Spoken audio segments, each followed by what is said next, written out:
지난주에 요한복음 몇 장까지 했죠? 12장 11절까지 했나요?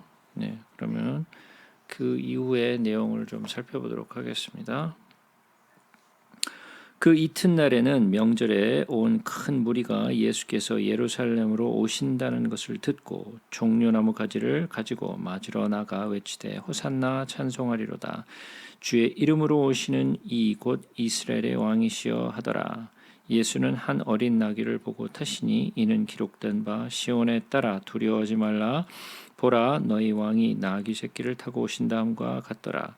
제자들은 처음에 이 일을 깨닫지 못하였다가 예수께서 영광을 얻으신 후에야 이것이 예수께 대한 기록된 것임과 사람들이 예수께 이같이 한 것임이 생각났더라. 나사로를 무덤에서 불러내어 죽은 자 가운데서 살리실 때에 함께 있던 무리가 증언한지라. 이에 무리가 예수를 맞으면 이 표적 행함을 들었음이러라. 바리새인들이 서로 말하되 볼지어다 너희 하는 일이 쓸데없도다. 보라 온 세상이 그를 따르는도다 하니라. 자, 지난주에 저희가 그 예수의 발에 그 향유를 부었던 마리아에 관한 이야기를 했었죠. 그리고 그 전에는 예수님께서 그 나사로를 살리시는 그 사건에 관한 이야기를 좀 나눴었고요.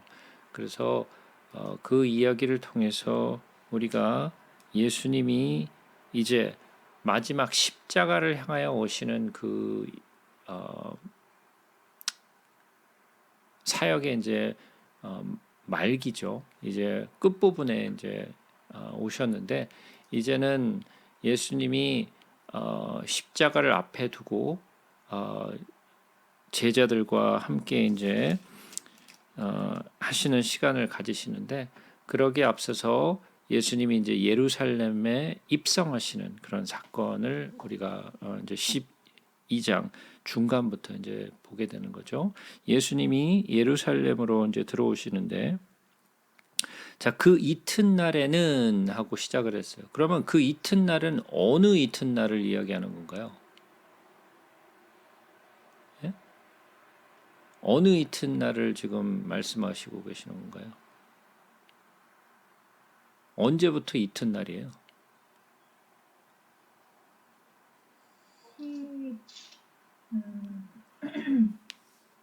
12장 5일.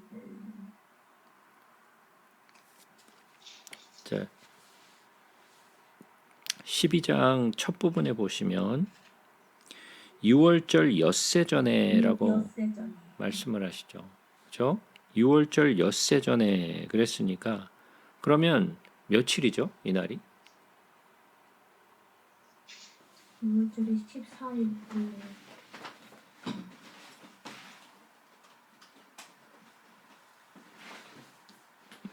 8일. 자, 8일인가요? 엿새 전 8일. 자, 그러면 이게 만약에 8일이라면 지금 예수님이 예루살렘 성으로 들어오시는 날, 이 날이 그럼 며칠인가요? 10일. 예? 10일. 10일. 아까 8일이라고 얘기했잖아요. 그러니까 날짜로 14, 10. 헷갈려. 10일, 10일. 그냥 막 얘기하는 거예요? 예? 아니. 예. 워낙에 6월절 어린 양은 사흘 전에 들여오는 거잖아요. 그러니까 11일인데 그러니까. 예루살렘에 들어오는데 그렇게 되는 거 아닌가?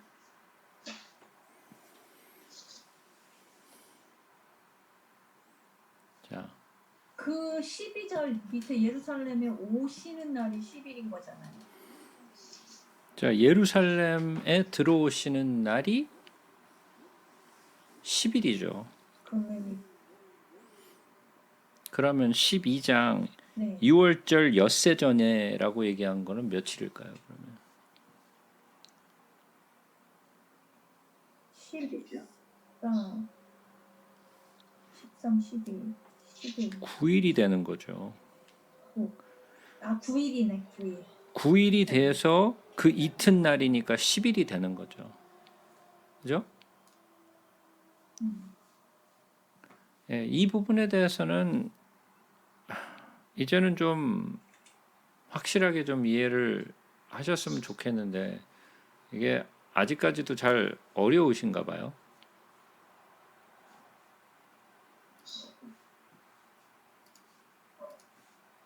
다시 한번 그림을 좀 다시 한번 보자고요.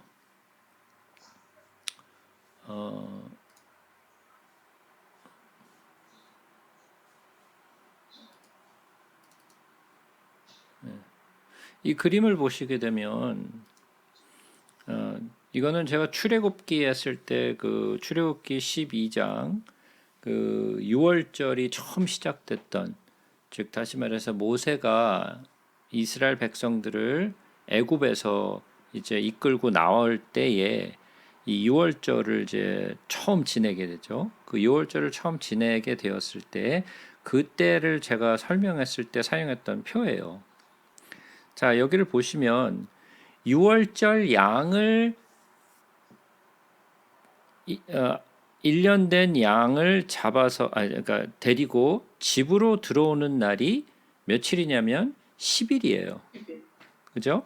10일이고 그다음에 6월절 양을 잡는 날이 14일 14일. 예, 저녁이죠. 그죠? 14일 저녁이에요.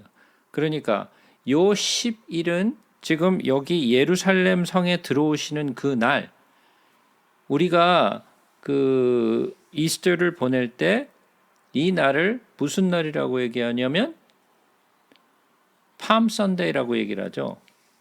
그죠? 네. 예, 그 팜 선데이라고 얘기하는 것이 그것이 이제 10일이에요. 그래서 여기 보시면 Saturday, Sunday, Monday, Tuesday, Wednesday, Thursday 이런 식으로 쭉 요일이 나와 있죠. 이것은 예수님이 십자가에 못 박히셨을 때 그 사건을 기준으로 얘기한 거죠. 실제적으로는 이 날이 무슨 토요일인지 이 주일인지 뭐 이런 이야기는 없죠. 그죠? 그러나 우리가 날짜로 본다면 이것이 지금 12장에서 시작될 때 6월절 엿새 전, 그러니까 6월절까지 포함을 한 거죠. 그러니까 하루, 이틀, 3일, 4일, 5일, 6일. 그래서 이게 9일이에요. 그리고 그 이튿날, 그러니까 10일이 되는 거죠. 10일이 되는 요 날에 예수님이 어디를 들어오시냐면 예루살렘 성으로 이제 입성을 하시죠. 그것이 바로 그 1년 된 양을 데리고 집으로 들어오는 날이 10일이죠. 그죠? 그래서 그 10일에 명절에 온 무리가 예수께서 예루살렘으로 오신다는 것을 듣고, 예수님이 이제 오신다는 소식을 들은 거죠. 예수님이 이제 예루살렘 성으로 들어온다는 이야기를 들었으니까 사람들이 많이 흥분을 했어요. 왜?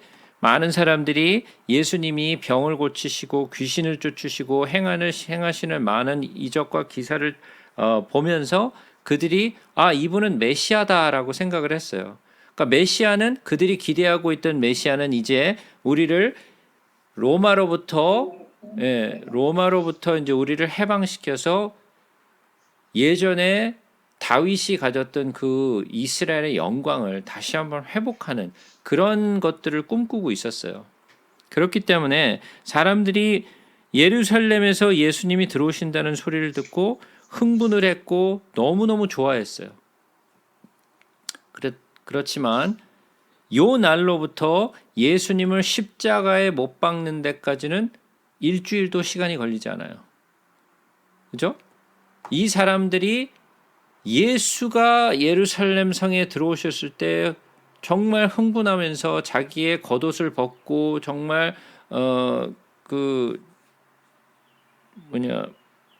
호산나 호산나 외치면서 종려나무 가지를 흔들었었어요.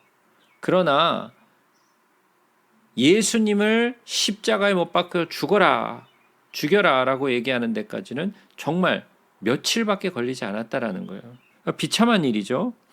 그들이 자기네들이 꿈꾸고 있던 메시아, 그리고 자기네들이 기다리고 있던 그 메시아 상이 무너져 버렸을 때 그들은 가차없이 예수를 죽여버릴 수 있었어요.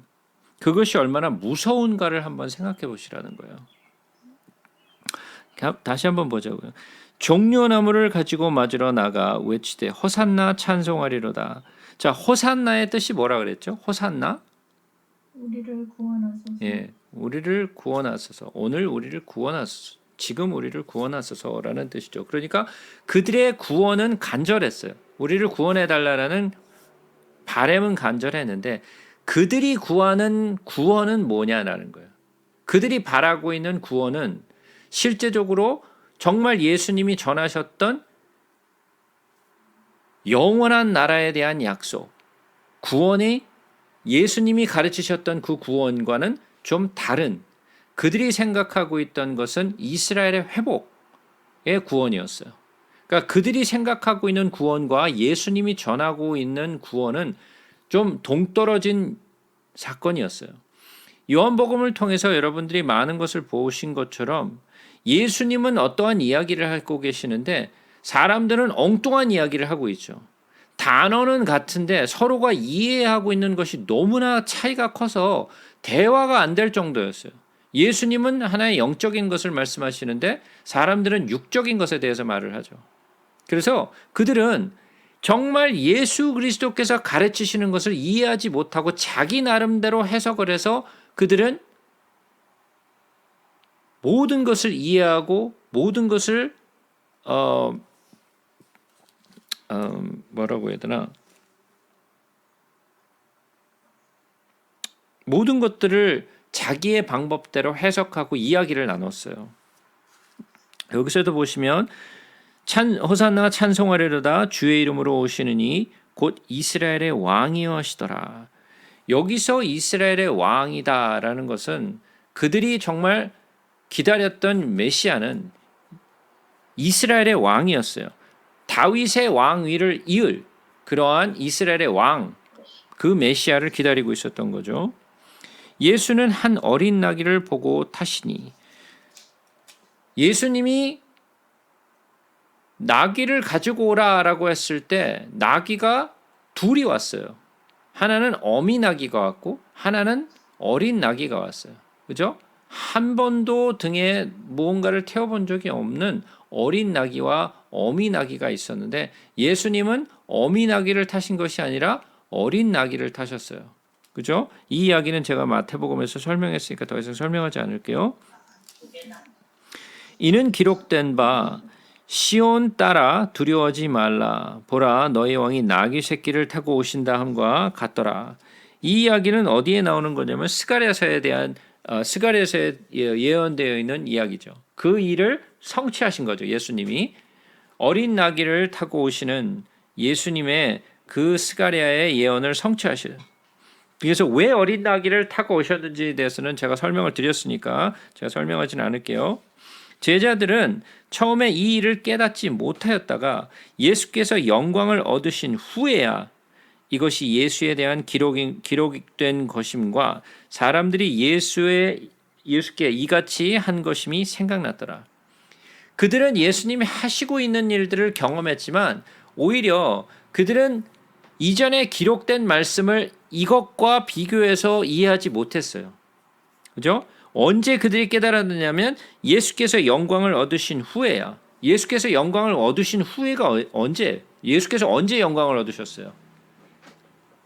죽으시고 부활하시고 올라가시고. 그렇죠. 예수님이 십자가에 못 박히시고 부활하셔서 아버지께로 돌아가신 것을 말씀하라고 계시는 거죠. 영광을 얻으신 후에야 그제서야 예수에 대한 것이 기록된 것임을 그때야 깨달았어요. 제가 늘 말씀드렸죠. 구약은 그냥 있는 것이 아니라 구약은 무엇에 관한 이야기를 하고 있다고요?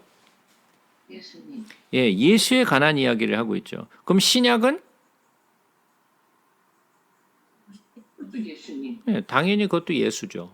그죠? 성경 전체가 이야기하고 있는 것이 누구에 관한 이야기라고요? 예수님. 예수에 관한 이야기예요. 그러면 성경을 우리가 상고할 때 예수를 빼면 성경을 잘못 보고 있는 거죠. 그죠? 제자들이 이 일을 깨닫지 못했어요. 우리도 성경을 볼 때 한 구절만 보지 마시고 성경을 항상 전체적으로 보시는 눈을 가지실 수 있으셔야 돼요. 제가 그래서 처음부터 그런 말씀을 드렸죠. 성경을 이해하는 데 있어서 큰 것을 볼 수 있는 눈과 작은 것을 볼 수 있는 매크로 뷰와 마이크로 뷰를 같이 가지고 있어야 성경을 온전히 해석할 수 있다라고 제가 말씀드렸고, 성경은 구절구절 해석하는 것이 아니라 성경은 전체를 놓고 해석을 하는 것이다라고 제가 말씀을 드렸어요. 이 부분은 굉장히 중요한 부분이에요. 많은 사람들이 성경을 전체적으로 보는 눈을 가지지 못하고 이해를 하지 못하기 때문에 자기 멋대로 해석을 하는 것들이 많아요.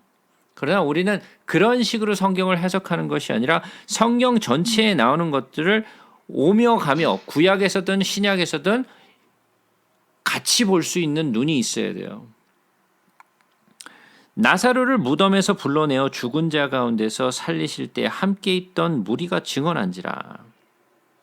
이에 무리가 예수를 맞음은 이 표적 행함을 들었음이러라. 그들이 예수를 믿었던 것은 뭐를 보고 믿었다고요? 예수님이 행하신 표적들을 보고 믿었다 그랬어요. 자, 이스라엘 백성들이 애굽을 나와서 가나안 땅으로 가는 그 길에서 40년의 그 광야 생활 속에서 그들은 수많은 하나님의 이적과 기사와 표적을 봤어요. 그러나 그들이 보았던 이러한 놀라운 기사와 표적들은 그들의 믿음을 단단하게 해주지 못했어요. 보았을 때는, 그것을 경험했을 때는 잠깐 믿음이 있는 것처럼 행동을 했지만 그 시간이 지나고 나면 다시 믿음을 잃어버렸어요. 그러니까 이런 기사와 표적을 보는 것은 우리를 믿음이 있는 곳까지 인도를 해주기는 해요. 그러나 그것이 믿음의 주요 요소가 되지는 못해요. 여기서도 마찬가지죠. 예수를 맞은 이유는 이 표적 행함을 들었음이러라. 바리새인들이 서로 말하되 볼지어다 너희 하는 일이 쓸데없다. 보라 온 세상이 그를 따르는도다. 자, 이 일은 어떻게 보면 좀 자조적인 그런 말이죠. 좀 sarcastic한 그런 이야기예요. 그죠? 그러면서 보죠.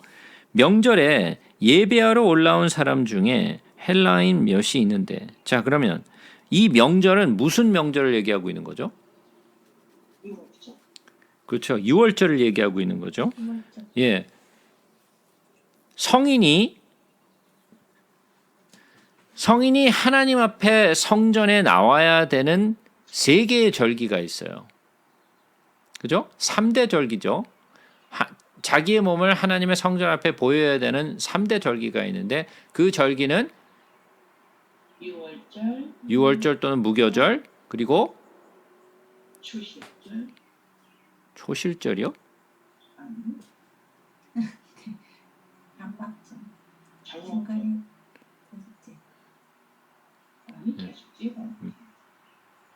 뭐 그냥 뭐 3대절. 기억나는 대로 막 얘기를, 그렇죠. 맥추절이죠. 7.7절 맥추절, 그리고 마지막 장막절이죠. 예. 예. 자, 요 3대 절기에는 이스라엘 백성들이 그 성인은 다 하나님의 성전에 앞으로 나와야 돼요. 그죠? 그것의 첫 번째 명절에 이제 예배하러 사람들이 올라온 거죠. 근데 그 중에 헬라인 몇 명이 있었다 그랬어요.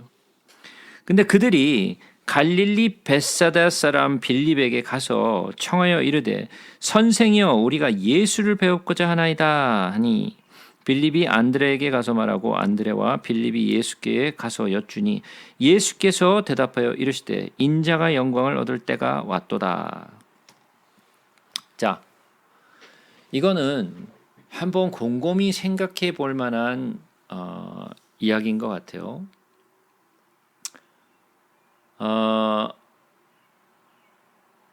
여러분들이 한번 생각을 한번 해보자고요. 명절에 예배를 하러 올라온 사람 중에 헬라인이 있었다 그랬어요. 자, 그러면 헬라인이라면 이 사람들은 유대인이 아니죠. 예? 헬라인이에요.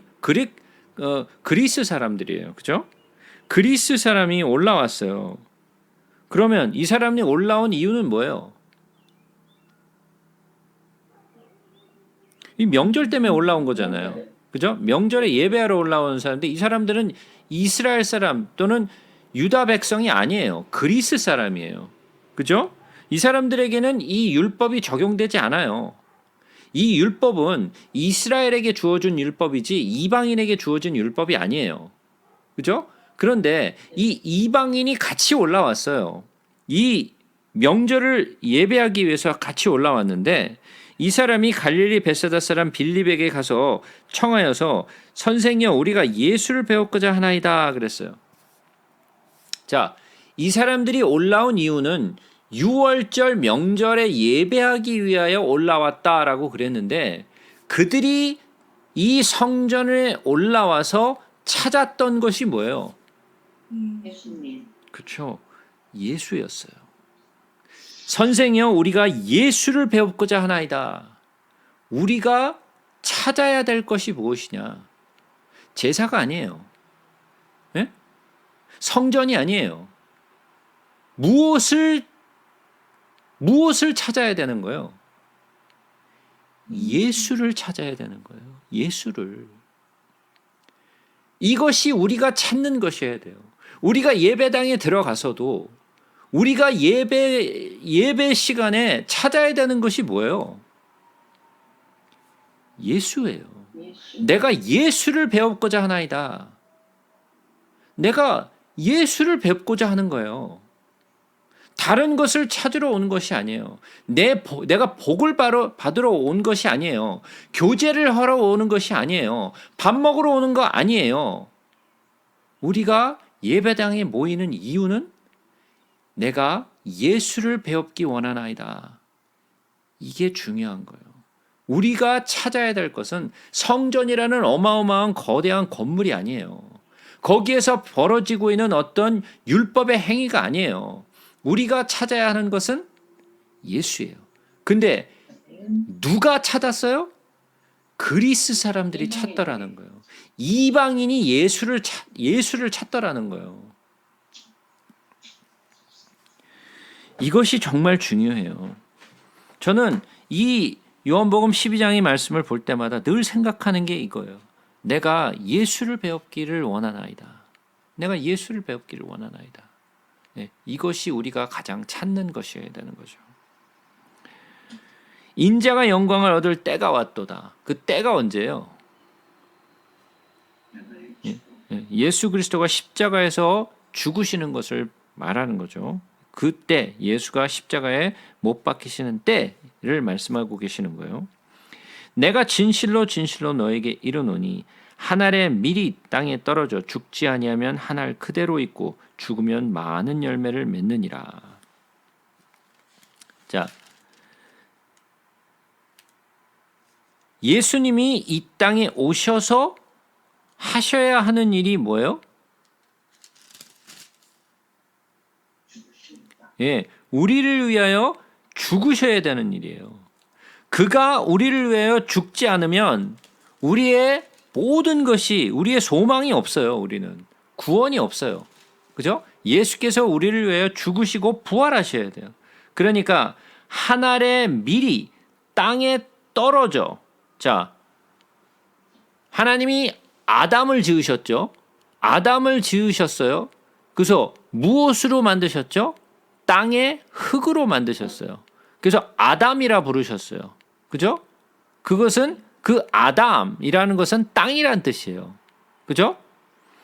한 알의 밀이 땅에 떨어져 이 땅에 인간들이 살아가고니 이 땅에 오셔서 죽으셔야 되는 거예요.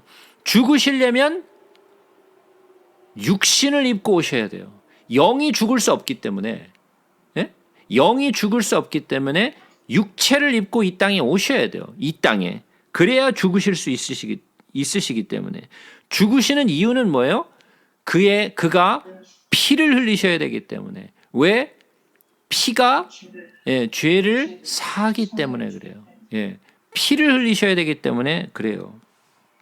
그래서 땅에 떨어져 죽지 아니하면 한 알 그대로 있고 죽으면 많은 열매를 맺느니라. 그럼 중요한 게 뭐예요? 미리 죽어서 열매를 맺는 것이 중요한 거죠. 그죠? 이 열매가 맺히지 않는다면 아무런 의미가 없는 거예요. 그죠? 이 열매를 꼭 맺어야 되는 것이 중요한 거예요. 열매가 없으면 아무것도 아니에요. 우리가 나중에 이제 또 이 이야기에서 또 이야기를 하겠지만 꼭 이 밀이 이 땅에 떨어져서 죽어서 그 다음에 이것이 싹을 피우고 그리고 자라서 열매를 맺는 것이 목적이에요. 열매를 맺지 못한다면 이 한 알의 밀이 떨어진 것은 또는 죽은 것은 아무런 이유가 결과물을 얻지 못하는 거죠. 예? 그러니까 열매를 맺는 것이 가장 중요한 거예요. 지난 시간에도 우리가 잠깐 그 이야기를 잠깐 보았지만 우리가 로마서 5장으로 다시 한번 가서 보겠습니다.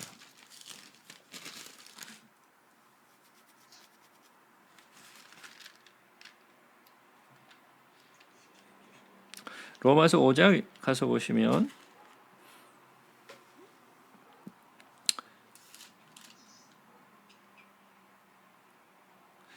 15절 한번 보죠. 그러나 이 은사는 그 범죄와 같지 아니하니 곧 한 사람의 범죄를 인하여 많은 사람이 죽었은즉 더욱 하나님의 은혜와 또한 한 사람 예수 그리스도의 은혜로 말미암은 선물은 많은 사람에게 넘쳤느니라.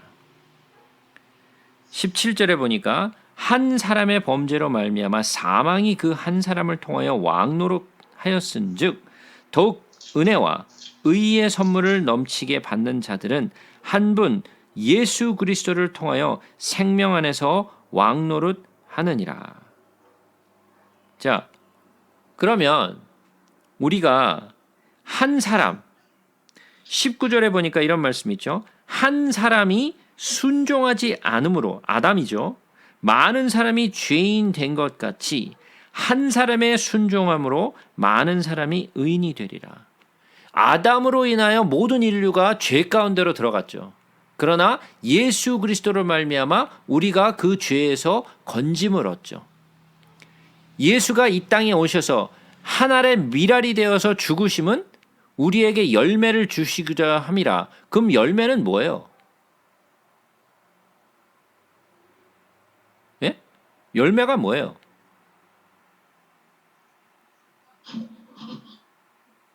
의인으로 되는 거. 자, 우리를 사는 거. 우리를 많은 사람으로 의인이 되게 하는 거죠. 그 의인이 된다라는 것은 뭐예요? 21절 마지막 부분에 보시면 뭐라 그래요? 우리 주 예수 그리스도로 말미암아 영생에 이르게 하려 함이라. 우리에게 영생, 즉 다시 말해서 구원을 베푸신 거죠. 그죠? 그 열매에 씨앗이 있어야 되는 거예요. 열매가 맺혀져야 돼요. 그 열매가 맺혀지지 않는다면 예수 그리스도의 죽음은 아무것도 아닌 거예요. 그죠? 그래서 고린도후서 4장에는 이런 말씀이 있죠.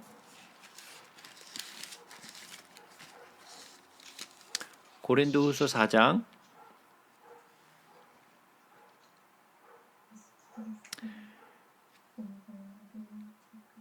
10절부터 한번 보겠습니다. 우리가 항상 예수의 죽음을 몸에 짊어짐은 예수의 생명이 또한 우리 몸에 나타나게 하려 함이라. 우리 살아있는 자가 항상 예수를 위하여 죽음에 넘겨짐은 예수의 생명이 또한 우리 죽을 육체에 나타나게 하려 함이라. 그런즉 사망은 우리 안에서 역사하고 생명은 너희 안에서 역사하느니라. 자, 예수 그리스도로 말미암아 우리에게 뭐가 왔어요?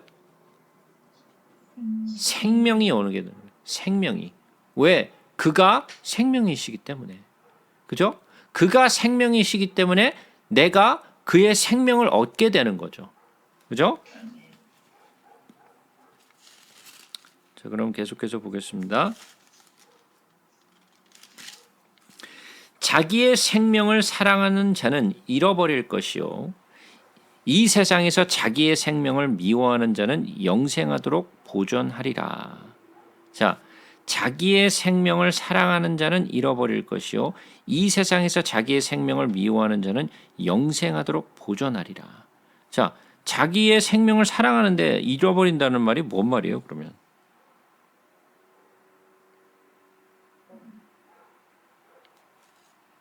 자, 다시 한번 우리가 그 모세가 이스라엘 백성들을 이끌고 애굽에서 나왔을 때 그 사건을 한번 생각해 보자고요. 그들이 처음 애굽 땅에서 나오려고 했을 때 제일 먼저 맞닥뜨린 것이 뭐였나요? 홍해였죠. 그죠? 근데 홍해는 깊은 물이었어요. 근데 그 홍해의 물이 갈라져 있던 상태가 아니었어요. 물은 그대로 홍해 그대로 있는 상태였어요. 그래서 그들이 건너려고 했지만 물이 뭐 그냥 계속 있으니까 건널 수가 없었죠. 그래서 이스라엘 백성들이 모세에게 불평을 했죠. 네가 우리를 왜 여기까지 이끌어내서 우리를 여기서 죽게 하느냐라고 모세에게 불평을 했어요. 그래서 모세가 하나님께 부르짖었죠. 그랬더니 하나님이 뭐라 그랬어요? 너는 뭐 하냐? 이스라엘 백성들을 하여금 앞으로 나아가게 하라 그랬어요. 그래서 그들이 홍해로 갔을 때, 그들이 발을 담갔을 때 어떻게 됐어요? 홍해가 갈라졌잖아요. 자, 그러면 그들이 홍해로 뛰어들었다라는 것은 즉 다시 말해서 죽음으로 뛰어들었다는 뜻이에요. 자, 그들이 죽음으로 뛰어든다는 것은 죽기 위해서? 아니죠. 그들이 살기 위해서 죽음으로 뛰어들었어요. 그죠? 살기 위해서 뛰어든 거지 죽기 위해서 바다로 뛰어든 게 아니에요. 즉 다시 말해서 물론 이 사망이라는 이 많은 물 가운데로 죽음으로 먼저 뛰어들었을 때 하나님이 그들을 생명으로 건지시죠. 그죠? 그러나 그것의 전제, 그 생명을 얻기 위해서는 전제가 있어야 되는데 그 전제가 뭐냐면 자기의 생명을 버려야 돼요. 그죠? 자기의 생명을 버리는 것이 먼저 전제돼야 하나님이 그들을 살리세요. 제가 늘 말씀드렸죠. 우리가 침례를 받는 이유도 똑같은 이유라 그랬잖아요.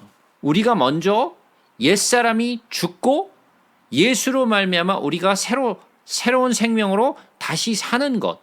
그것이 침례의 목적이잖아요. 그러니까 무엇이 전제가 돼야 돼요? 사망이 먼저 전제가 돼야지 생명을 얻을 수 있어요. 내가 포기하지 않으면 생명을 얻을 수 없어요. 여기서 얘기하는 것은 자기의 생명을 사랑하는 자는 잃어버릴 것이요. 예를 들자면 이스라엘 백성들이 애굽에서 나왔을 때 자기가 바다에 뛰어들기를 거절했어. 만약에 뛰어들지 않았더라면 홍해는 갈라지지 않았겠죠. 그죠? 자기가 먼저 뛰어들지 않았더라면 자기의 생명을 내던지지 않았더라면 생명을 얻을 수 없었어요. 그러니까 자기의 생명을 미워하는 자, 자기의 생명을 버리는 자죠. 그런 자는 영생으로 보존하리라 라는 이야기죠. 사람이 나를 섬기려면 나를 따르라. 나 있는 곳에 나를 섬기는 자도 거기 있으리니 사람이 나를 섬기면 내 아버지께서 그를 귀히 여기시리라. 이 말씀을 한번 보자고요. 사람이 나를 섬기려면 나를 따르라. 그러면 우리는 누구를 따르는 자가 되어야 돼요? 예수를 따르는 자가 되어야 되는 거예요. 엉뚱한 데를 가서 헤매고 있으면 안 돼요. 그래서 우리가 이전에 배웠던 예수님이 자기를 스스로 뭐라고 지칭하시냐면 나는 목자라라고 말씀을 하잖아요. 나는 목자라 그랬어요. 그러면 목자는 누구를 따라가요? 아니 좀 양은 누구를 따라가요? 목자를 따라가잖아요. 그죠? 목자를 따라가는 양. 그 양은 잘못된 목자에게 가면 안 돼요. 사꾼 목자에게로 가면 짐승이 왔을 때 아무도 그 양을 보호해 주지 못해요. 왜냐? 그 사꾼 목자가 도망을 가니까 자기 생명을 살리고자 양을 아끼지 않기 때문에 자기 생명이 소중하기 때문에 양을 버리고 도망간단 말이에요. 그러니까 양은 짐승에게 물려 죽게 되겠죠. 그러나 진정한 목자는 그 양을 보호한다 그랬어요. 그러니까 우리는 누구를 따라가야 되느냐? 예수를 따라가야 돼요. 왜? 그분이 우리의 목자시기 때문에 그래요. 우리가 그를 따르면 나 있는 곳에 나를 섬기는 자도 거기 있으리니. 그러니까 우리가 예수와 함께 있다라는 얘기죠. 사람이 나를 섬기면 아버지께서 그를 귀히 여기시리라. 아버지께서 우리를 귀히 여기시겠다라는 이야기죠. 지금 내 마음이 괴로우니 무슨 말을 하리요? 아버지여 나를 구원하여 이때를 면하게 하여 주옵소서. 그러나 내가 이 일을 위하여 이때에 왔나이다. 자, 이 부분은 제가 수도 없이 설명을 드렸어요. 그냥 십자가에 못 박혀 죽는 것이 두려워서 이런 이야기 한 거 아니라고 제가 말씀을 드렸죠. 내가 이를 위하여 이때에 왔나이다. 이를 위한 것은 십자가에 못 박히시는 이야기를 말씀하고 계시는 거죠. 아버지여 아버지의 이름을 영광스럽게 하옵소서. 자, 요 말씀을 한번 잘 기억하세요. 아버지여 아버지의 이름을 영광스럽게 하옵소서. 아버지의 이름이 어떻다고요? 예, 영광스럽다. 그래서 요 부분은 줄을 좀 쳐놓으세요. 아버지의 이름을 영광스럽게 하옵소서. 이 부분은 중요하니까 일단 줄을 쳐놓으시고 또는 뭐 마크를 좀 해놓으시고 제가 이 부분은 다시 돌아오도록 하겠습니다. 아버지여 아버지의 이름을 영광스럽게 하옵소서 하시니 이에 하늘에서 소리가 나서 이르되 내가 이미 영광스럽게 하였고 또다시 영광스럽게 하리라 하시니. 뭐라고요? 이미 하나님은 아버지는 영광스럽다라는 거예요. 즉 다시 말해서 우리가 뭔가를 영광을 드려야 그분이 영광스러워지는 게 아니라 어때요? 그분은 이미 영광스러우신 분이에요. 우리가 무슨 영광을 돌려서 영광스럽게 되시는 분이 아니고 그분은 아버지는 이미 영광스러우신 분이에요. 우리가 무엇을 해서 그분이 영광스럽게 되는 것은 아니에요. 그러나 또다시 영광스럽게 하겠다. 곁에 서서 들은 무리는 천둥이 울렸다고도 하며 또 어떤 이들은 천사가 그에게 말하였다고도 하니. 그러니까 그들은 이게 지금 무슨 일인지 짐작하지 못했죠. 아버지께서 하시는 말씀을 듣지 못했어요. 그러나 예수께서 대답하여 이르시되 이 소리가 난 것은 그들이 들은 천둥 소리죠. 그들이 천둥 소리가 들었는데 이 소리는 누가 한 거예요? 아버지가 하신 말씀이죠. 아버지가 하신 말씀인데 나를 위한 것이 아니요 너희를 위한 것이라 그랬어요. 아버지가 예수님께 이 말씀을 하셨어요. 그러나 이 하신 말씀은 예수를 위한 것이 아니라 너희를 위함이라. 이제 이 세상에 대한 심판이 이르렀으니 무슨 심판? 무슨 심판을 얘기하는 거죠? 예, 마귀를 심판하시고 죄를 심판하시는 거죠. 예. 이 세상에 임금이 쫓겨나리라. 이 세상의 임금은 누구? 예, 사탄 또는 마귀라고 얘기하죠. 그죠? 이 세상에 대한 심판이 이르렀으니, 그러니까 이 세상의 임금에 대한 심판이 이루어졌으니까, 사탄 또는 마귀의 심판이 이루어졌으니까 사망 권세도 깨어졌고, 그죠? 우리가 그 사망 권세가 깨어짐으로 말미암아 생명을 얻게 되죠. 내가 땅에서 들리면 모든 사람을 내게로 이끌겠노라 하시니, 땅에서 들리면이라는 것은 예수 그리스도께서 십자가에 못 박혀 죽으시는 거죠. 이 이야기는 모세의 이야기를 하고 계시는 거죠. 모세가 광야에서 이스라엘 백성들이 불평불만을 해서 하나님이 불뱀을 보내시죠. 그 불뱀에 물려갖고 죽어가고 있을 때 모세가 놋뱀을 만들어서 장대에 매달아서 그것을 들었죠. 그래서 그것을 보는 자마다 산다라고 얘기를 했었죠. 그래서 그 장대에 달린 그 불뱀의 모습을 보았던 사람들은 살았고 보지 않은 사람들은 죽었죠. 그래서 그 이야기를 하고 계시는 거죠. 내가 땅에서 들리면 모든 사람을 내게로 이끌겠노라. 그러니까 예수가 죽으셔야지 사람들이 비로소 예수께로 나아오겠다라는 이야기죠. 이렇게 말씀하시면 자기가 어떠한 죽음으로 죽을 것임을 보이심이러라. 십자가의 죽으심을 말씀하시는 거죠. 이에 무리가 대답하되 우리는 율법에서 그리스도가 영원히 계신다 함을 들었거늘 너는 어찌하여 인자가 들려야 하리라 하느냐. 이 인자는 누구냐. 자, 이에 무리가 누구예요? 어떤 무리를 얘기하는 거예요 지금? 이 무리는 예수님을 쫓고 있는 무리는 아니에요. 이 사람들은 누구냐면 유대인들이죠. 근데 뭐라고 그러냐? 율법에서 그리스도가 영원히 계신다 함을 들었거늘. 무슨 얘기하는 거예요 지금 이게? 율법에서 그리스도가 영원히 계신다? 언제? 누가? 무슨 말을 했어요? 예? 태어났을 때. 임마누엘?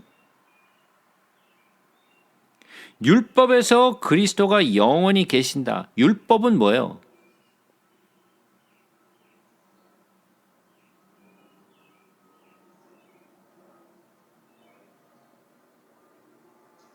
율법에서 그리스도가 영원히 계신다라는 말은 그러면 율법, 그러면 그들이 말하는 율법은 뭐예요?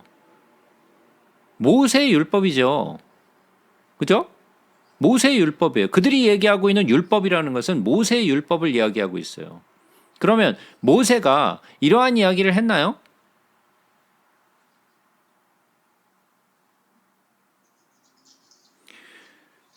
모세가 이러한 이야기를 했다는 이야기는 없어요. 그러면 이 사람들이 얘기하고 있는 율법에서 그리스도가 영원히 계신다 함을 들었거늘 이라는 말은 도대체 무엇을 두고 한 말이었을까요? 정확하게는 알 수 없으나 아마도 다니엘서에서 한 이야기를 지칭하고 있는 것이 아닌가 싶어요. 그럼 우리가 한번 다니엘서를 한번 가서 보겠습니다. 다니엘서 7장을 한번 가서 보겠습니다. 다니엘서 7장 13절 14절을 한번 보겠습니다. 내가 또 밤 환상 중에 보니 인자 같은 이가 하늘 구름을 타고 와서 옛적부터 항상 계신 이에게 나아가 그 앞으로 인도되매 그에게 권세와 영광과 나라를 주고 모든 백성과 그 나라들과 다른 언어를 말하는 모든 자들이 그를 섬기게 하였으니 그의 권세는 소멸되지 아니하는 영원한 권세요 그의 나라는 멸망하지 아니할 것이니라. 아마도 이 다니엘이 이야기하고 있는 옛적부터 항상 계셨던 그 인자, 다니엘은 그 인자가 누군지 모르죠. 예수가 누군지 모르는 사람이에요. 그러나 그는 누구를 봤어요? 환상 중에서 인자 같은 이를 보았다 그랬어요. 그러면 그가 환상 가운데 보았던 이 인자 같은 이는 누구였을까요? 예수죠. 예수요. 그래서 아마 지금 이 무리들이 얘기하고 있는 율법에서 그리스도가 영원히 계신다 함을 들었거늘이라는 것은 아마도 이 다니엘이 이야기했던 것을 지칭하지 않는가라고 생각을 해요. 이 말은 사실은 모세 율법에는 이런 이야기가 나와 있지 않아요. 너는 어찌하여 다시 돌아옵니다. 요한복음 12장으로 돌아와요. 너는 어찌하여 인자가 들려야 하리라 하느냐. 이 인자는 누구냐라고 얘기하죠. 그들은 인자가 누군지 몰랐어요. 그죠? 이 인자가 누구냐. 제가 좀 전에 읽었던 다니엘서에서 다니엘이 보았던 인자 같은 그 인자가 도대체 누구냐라고 묻는 거죠. 뭐 이들은 이해 못하죠. 그러나 우리는 금방 알죠. 그 인자가 누구죠? 예수죠. 우리한테는 이렇게 질문하자마자 나오는 답인데 이들에게는 도무지 이해할 수 없는 이야기였어요. 예수께서 이르시되 아직 잠시 동안 빛이 너희 중에 있으니 이 빛은 누구예요? 예수죠. 빛이 있을 동안에 다녀 어둠에 붙잡히지 않게 하라. 어둠에 다니는 자는 그 가는 곳을 알지 못하느니라. 자, 예수님은 빛이세요. 그죠? 예수님이 빛이신데 이 땅에 오셨잖아요. 근데 이 세상이 그의 빛을 알아보지 못했어요. 그죠? 빛이 왔는데 몰라. 어둠이 몰라. 이상한 거죠. 자, 그러면 예수는 빛이신데 그 빛을 보지 못하는 사람들이 있다라는 거예요. 우리가 살아가고 있는 이 땅에서도 예수가 빛이다라는 것을 깨닫는 사람이 있는가 하면 예수가 빛인 것을 보지 못하고 깨닫지 못하는 자들이 많아요. 우리는 그것을 알지만 빛을 알지 못하는 사람들이 훨씬 더 많아요. 그래서 뭐라고 얘기하느냐? 너희에게 아직 빛이 있을 동안에, 예수가 이 땅에 있을 동안에 라는 말이죠. 빛을 믿으라. 그 빛은 누구를 얘기하고 있는 거예요? 예수죠. 그리하면 빛의 아들이 되리라. 자, 이 이야기는 우리가 요한복음 1장에서 보았던 이야기와 똑같은 이야기예요. 요한복음 1장에서 보았던 이야기가 뭐였어요? 빛이 어둠에 빛이 돼 어둠이 깨닫지 못하더라. 예. 깨닫지 못하더라. 빛이 왔는데 어떻게 깨닫질 못해? 예? 어떻게 몰라? 그런데 모르더라는 거예요. 모두가 빛을 본다고 해서 빛을 아는 것은 아니에요. 예수께서 이 말씀을 하시고 그들을 떠나가서 숨으시니라. 이렇게 많은 표적을 그들 앞에서 행하셨으나 그들은 믿지 아니하니. 예, 이 말이 제가 누누이 얘기했던 말이에요. 예수님이 그렇게 수많은 표적들을 그들 앞에서 행하셨지만 그들은 잠시 믿는 것처럼 보였으나 그들의 믿음이 오래가지 못하더라는 거예요. 이것이 이스라엘 백성들이 광야에서 하나님의 기적을 수도 없이 많이 보았지만은 그들은 결국 광야에서 죽은 것처럼 그들이 하나님을 향한 믿음이 견고하지 못했어요. 표적으로 믿음이 생긴다라고 생각하지 마세요. 이는 선지자 이사야의 말씀을 이루려 하심이라. 이르되 주여 우리에게서 들은 바를 누가 믿었사오며 주의 팔이 누구에게 나타났나이까. 이것은 이사야서에 나온 이야기죠. 이사야서 우리가 한번 가서 보자고. 이사야서 53장에 나온 이야기죠.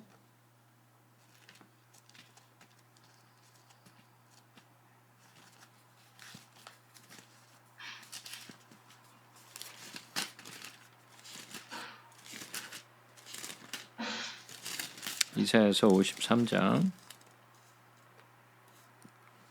제일 첫 번째 1절의 말씀이죠. 우리가 전한 것을 누가 믿었느냐? 여호와의 팔이 누구에게 나타났느냐? 그는 주 앞에서 자라나기를 연한 순 같고 마른 땅에서 나온 뿌리 같아서 고운 모양도 없고 풍채도 없은즉 우리가 보기에 흠모할 만한 아름다운 것이 없도다. 누구 얘기예요?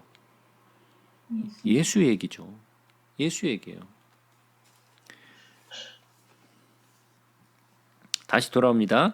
그들이 능히 믿지 못한 것은 이 때문이 곧 이사야가 다시 일렀으되 그들의 눈을 멀게 하고 그들의 마음을 완고하게 하셨으니 이는 그들로 하여금 눈으로 보고 마음으로 깨닫고 돌이켜 내게 고침을 받지 못하게 하려 함이라 그랬어요. 이것은 제가 이미 설명을 드렸었죠. 하나님이 그들의 눈을 멀게 해서 못 믿게 한 것이 아니라 무엇이 그들을 못 믿게 했어요? 예? 그들이 믿지 못한 것은 무엇 때문이에요?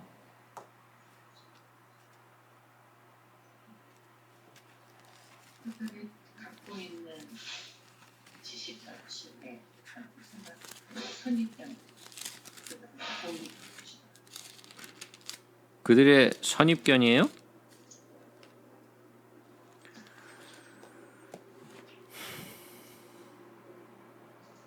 마태복음으로 한번 다시 돌아갑니다.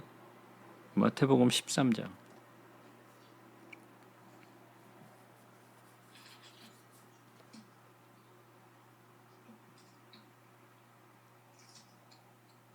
(14절부터) 보겠습니다. 이사야의 예언이 그들에게 이루어졌으니 일렀으되 너희가 듣기는 들어도 깨닫지 못할 것이요 보기는 보아도 알지 못하리라. 이 백성들이 마음이 완악하여져서 그 귀는 듣기에 둔하고 눈은 감았으니 이는 눈으로 보고 귀로 듣고 마음으로 깨달아 돌이켜 내게 고침을 받을까 두려워함이리라. 뭐 때문에? 그들의 완악한 마음 때문에. 그들의 완악한 마음으로 인하여 그들이 스스로 눈이 멀고 그들의 마음이 완고하게 된 거예요. 하나님이 그들의 눈을 가리시고 그들의 마음을 완고하게 하셔서 구원을 받지 못하도록 하신 것이 아니라 이 부분을 이해하시려면 제가 성경 전체를 통해서 이해하셔야 된다고 말씀을 드렸어요. 성경은 무엇에 대해서 말하고 있나요? 아버지의 마음이 뭐예요? 어떻게 해서든 구원을 못 받게 하고 멸망케 하는 것이 아버지의 마음인가요? 아니죠. 아버지의 마음은 어떻게 해서든 악인이 망하는 것을 원치 아니하시는 것이 아버지의 마음이에요. 그죠? 그 마음을 이해하지 못하면 이 성경 구절을 이해하지 못해요. 뭔 말인지. 이 말씀만 보면 뭐같이 보여요? 마치 너희들이 잘못했으니까 너희들은 죽어도 싸. 그러니까 너희는 구원받지 마. 라고 말씀하시는 것처럼 보이잖아요. 그런 이야기가 아니라고요.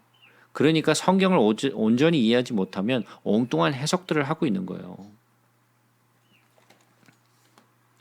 이사야가 이렇게 말한 것은 주의 영광을 보고 주를 가리켜 말한 것이라. 그러나 관리 중에도 그를 믿는 자가 많되 바리새인들 때문에 드러나게 말하지 못하니 이는 출교를 당할까 두려워함이라. 자, 관리 중에서도 예수를 믿는 자가 많다 그랬어요. 관리 중에서도 예수를 믿는 자가 많지만 바리새인들의 눈치를 보면서 출교를 당할까 봐 두려워서 아무 말도 하지 않았다는 거예요. 믿기는 하는데 눈치만 보고 있었다는 거죠. 드러내지 못하고 믿는지 안 믿는지 알 수 없도록 행동을 했다라는 거죠. 우리 한번 생각해 보자고요. 우리가 다른 사람들에게 있어서 믿는 자라는 것이 이렇게 좀 보여지나요? 아니면 누군가가 나를 봤을 때, 나를 모르는 사람이 봤을 때 나라는 사람이 그리스도인인지 아닌지 도무지 구분을 할 수 없는 그런 모습인가요? 귀신이 와도 이게 믿는 사람인지 안 믿는 사람인지 모를 만큼 헷갈리는 그런 사람인가요? 아니죠. 드러내지 않고 그러나 나는 믿어.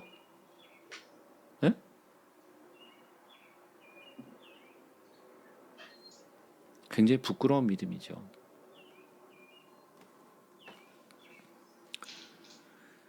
그들은 사람의 영광을 하나님의 영광보다 더 사랑하였더라. 이게 결론이에요. 이게 결론이에요. 그들은 스스로에게 위로했을 수 있어요. 아, 그래도 나는 예수를 믿어. 내가 드러내진 않지만, 말은 하진 않지만, 그래도 믿어, 나는. 근데 예수님의 진단이 뭐예요? 너는 사람의 영광이 너에게 더 중요해. 하나님의 영광보다. 자, 내가 스스로 위로하는 것이 진리인가요? 아니면 예수님이 우리에게 하시는 말씀이 진리인가요?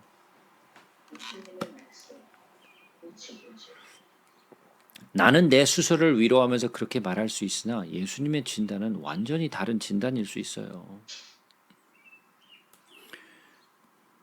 이 43절은 우리에게 믿음이란 어떠한 것인가를 보여주고 있는 하나의 단편적인 모습이에요. 예수께서 외쳐 이르시되 나를 믿는 자는 나를 믿는 것이 아니요 나를 보내신 이를 믿는 것이며 나를 보는 자는 나를 보내신 이를 보는 것이니라.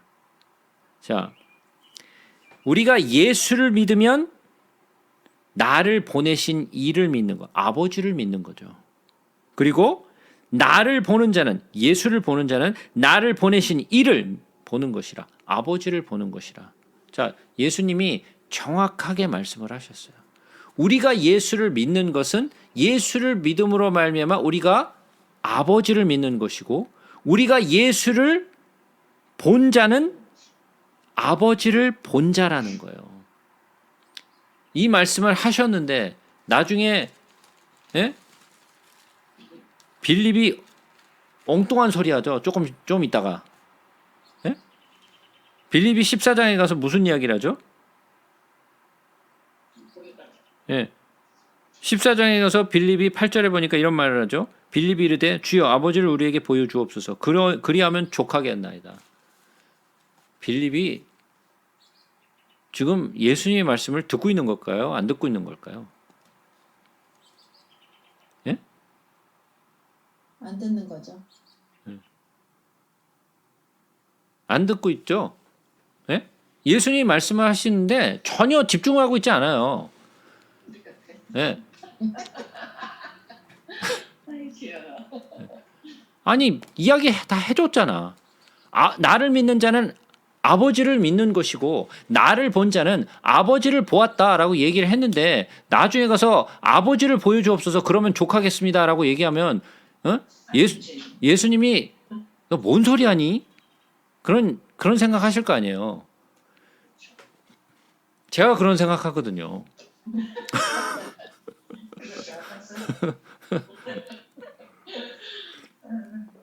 내가 이야기를 하면 듣고 있는 건지 안 듣고 있는 건지 이해를 하고 있는 건지 안 하고 있는 건지 도대체 알 수가 없어요.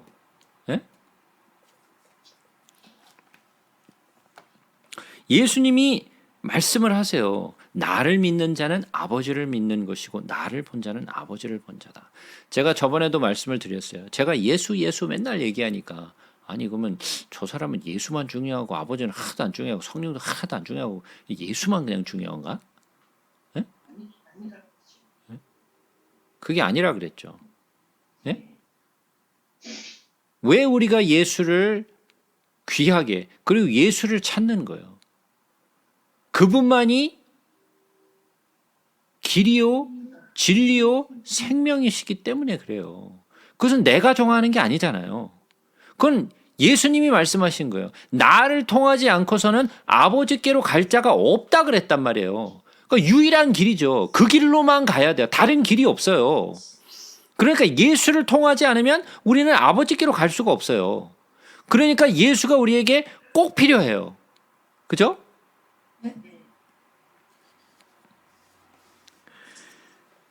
나는 빛으로 세상에 왔나니 무릇 나를 믿는 자로 어둠에 거하지 않게 하려 함이로다. 예수님이 빛으로 이 땅에 오셨어요. 그래서 우리에게 빛이 되어 주셔서 어둠이 우리에게서 물러가게 하셨어요. 그러나 빛이 왔는데도 어둠 가운데 머무는 자들이 있더라는 거죠. 그죠? 빛이 왔는데 빛이 왔으면 어둠이 물러가야 되는데 안 물러가. 뭐 이상한 어둠도 있어. 예? 근데 그런 어둠들이 많다라는 거예요. 사람이 내 말을 듣고 지키지 아니할지라도 내가 그를 심판하지 아니하노라. 오, 오. 너무 위로가 예? 예. 사람이 내 말을 듣고 지키지 아니할지라도 내가 심판하지 아니한대, 예수님이. 근데 내가 온 것은 세상을 심판하려 함이 아니요. 예수님은 세상을 심판하러 오신 것이 아니죠. 누구를 심판하러 오셨어요? 네. 예, 세상의 임금을 심판하러 오셨고 죄를 심판하러 오셨죠. 그죠? 이 세상을 심판하러 오신 것이 아니라 세상 임금을 심판하러 오셨어요. 그죠? 그러면 세상이 구원하는 것을 바라시죠. 세상의 임금을 제해버림으로써 세상을 구원하려고 하는 거예요. 그죠? 그것이 예수님이 오신 목적이에요. 심판을 하러 온 것이 아니라 구원을 하러 왔다라는 말이죠. 이것이 제가 성경을 함께 나누면서 내내 했던 이야기예요. 아버지의 마음. 아버지의 마음은 심판을 해서 이것들을 다 그냥 지옥불 가운데 그냥 던져버리는 게 아버지의 마음이 아니에요. 자, 지옥은 예? 지옥은 누구를 위한 건가요?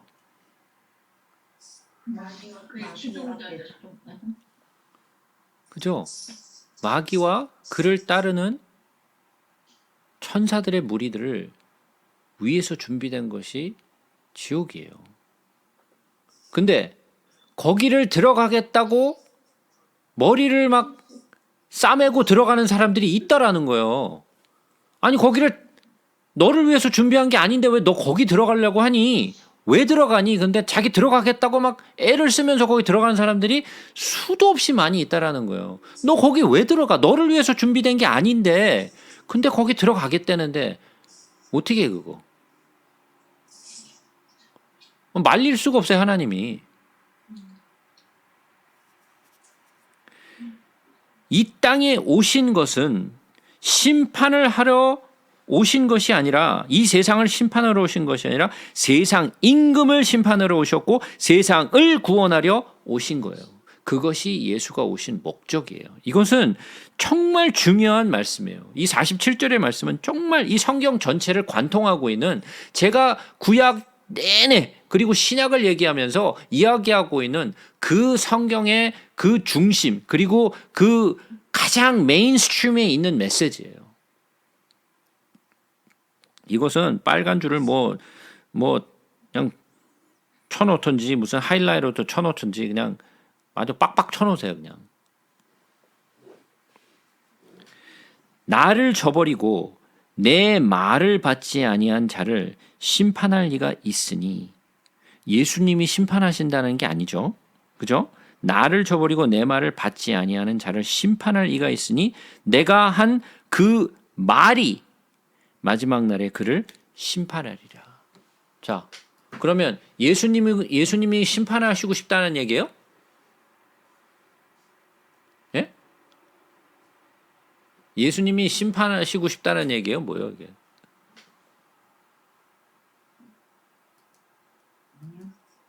자, 뭔 말이에요, 이게 그러면?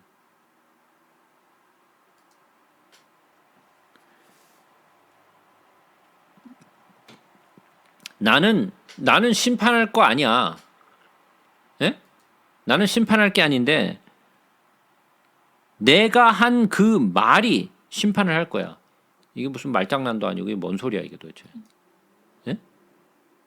나는 심판을 안 할 건데 내가 한 말이 심판할 거야.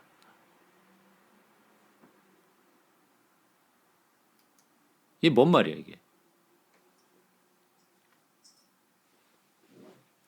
여기서 내가 한 그 말, 예수님이 하신 말이죠. 그죠? 이게 레마예요. 레마가 심판한다는 말이에요. 레마가 심판한다는 것은 예수께서 하신 말씀들이 심판을 하겠다는 얘기예요. 내가 너를 심판하려고 하는 것이 아니라 내가 했던 그 말들, 그 진리들이 너를 심판할 것이라는 거예요. 하나님의 말씀은 변치 않아요.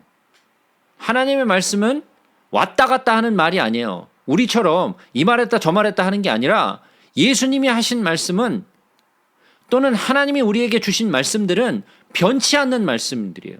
그래서 제가 늘 말씀드렸죠. 기도할 때 어떻게 하라 그랬어요? 내가 하고 싶은 이야기 뭐 그냥 아무거나 찌꺼리면 그것이 기도라 그랬어요? 하나님의 약속의 말씀을 붙들고 하라. 그렇죠. 하나님의 약속의 말씀을 붙들고 기도하라고 제가 말씀을 드렸어요. 왜 그렇게 기도하라 그랬죠, 제가? 하나님의 하신 약속은, 하신 말씀들은 이루어져야 되는 것이기 때문에 그래요. 우리가 기도하는 많은 것들이 있어요. 우리가 바라는 것들이 있죠. 내 육신을 위해서 바라는 것, 내 삶을 위해서 바라는 것들, 기도하는 거 나쁜 거는 아니에요. 그것이 나쁘다라고 얘기하는 것이 아니라 내가 바라는 것들을 위해서 기도하면 그것이 들어질지 안 들어질지는 확실하지 않아요. 그죠? 그러나 하나님이 약속하신 말씀에 대해서는 꼭 이루어져요. 왜? 약속이기 때문에. 하나님의 약속은 변치 않는 것이기 때문에 그건 이루어져요. 내가 바라는 것은 이루어질 수도 있고 안 이루어질 수도 있어요. 그러나 하나님의 약속은, 하나님이 하신 말씀은 꼭 이루어져야 돼요. 그래서 하나님의 약속의 말씀을 붙들고 기도하는 것이 가장 좋다라고 제가 말씀을 드린 거예요. 예수님이 하신 말씀은 진리예요. 자, 성경 속에서는 예수님이 말씀하신 말씀도 있지만 헛소리하는 사람들의 말씀도 있죠. 그죠? 나쁜 사람들이 하는 말도 있어요. 그 말은 이루어지는 게 아니에요. 그러나 예수님이 하신 말씀은 진리이기 때문에 그 진리가 결국은 우리를 심판하겠다라는 이야기예요. 왜? 하나님은 공의의 하나님이시고 그 공의가 결국은 우리를 심판할 것이기 때문에. 내가 내 자의로 말한 것이 아니요 나를 보내신 아버지께서 내가 말할 것과 이룰 것을 친히 명하여 주셨으니. 그러면 예수님이 자기가 하고 싶은 말을 그냥 막 아무거나 그냥 하신 거예요? 아니면 아버지가 그에게 하라 하신 말씀을 하신 거예요? 그렇죠. 아버지가 하라 하신 말씀을 하신 거예요. 자의로 한 것이 아니라 나를 보내신 아버지께서 내가 말할 것과 이룰 것을 친히 명하여 주셨다 그랬어요. 그러니까 자기가 하고 싶은 말을 막 한 것이 아니에요. 아버지가 나에게 하라 하신 말씀을 하신 거예요. 그러니까 그 약속은, 그 말씀은 이루어진다라는 거죠. 그것이 바로 우리가 마지막 때에 심판할 것이라는 거예요. 나는 그의 명령이 영생인 줄 아노라. 그러므로 내가 이르는 것은 내 아버지께서 내게 말씀하신 그대로니라 하시니라. 자, 나는 그의 명령이 영생인 줄 아노라. 이 이야기를 설명하냐면 우리가 아주 처음으로 돌아가야 되죠. 제가 처음에 성경을 가르치기 시작했을 아주 최초에 했던 이야기죠. 예? 왜 아버지께서 우리에게 자유의지를 주셨는가를 설명하면서 제가 이 말씀을 들었었죠. 그건 기억나시나요? 지금 조금 전에 형상 집사님께서 얘기해 주셨잖아요. 자유의지. 왜 우리에게 자유의지를 주셔야 하는지. 예? 심심해서 주신 게 아니에요.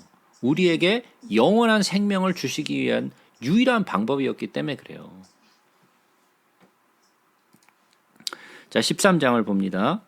6월절에 예수께서 자기가 세상을 떠나 아버지께로 돌아가실 때가 이른 줄 아시고, 자 이제 십자가에 못 박혀 죽으실 때죠. 이제부터는 이 13장부터는 약간 전개가 좀 달라져요. 여지껏까지는 이 요한복음 12장까지는 예수님이 이제 하셨던 일들과 그리고 예수님이 이제 예루살렘 성에 입성하셔서 이제 하신 말씀들에 관한 이야기고 또 거기에는 제자들과 또는 그 무리들의 이야기가 함께 섞여 있어요.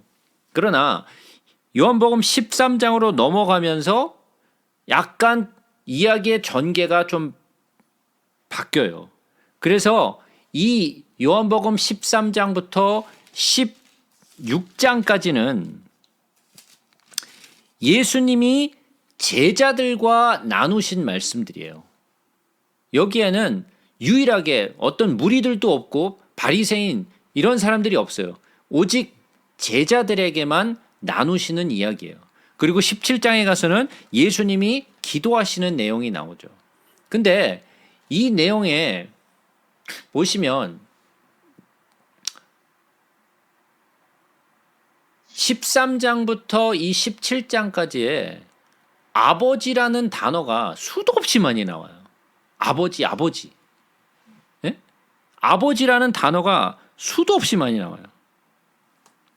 그래서 이 13장부터는 이제 여지껏 보았던 12장까지의 어떤 장면들과는 좀 동떨어진, 완전히 좀 이렇게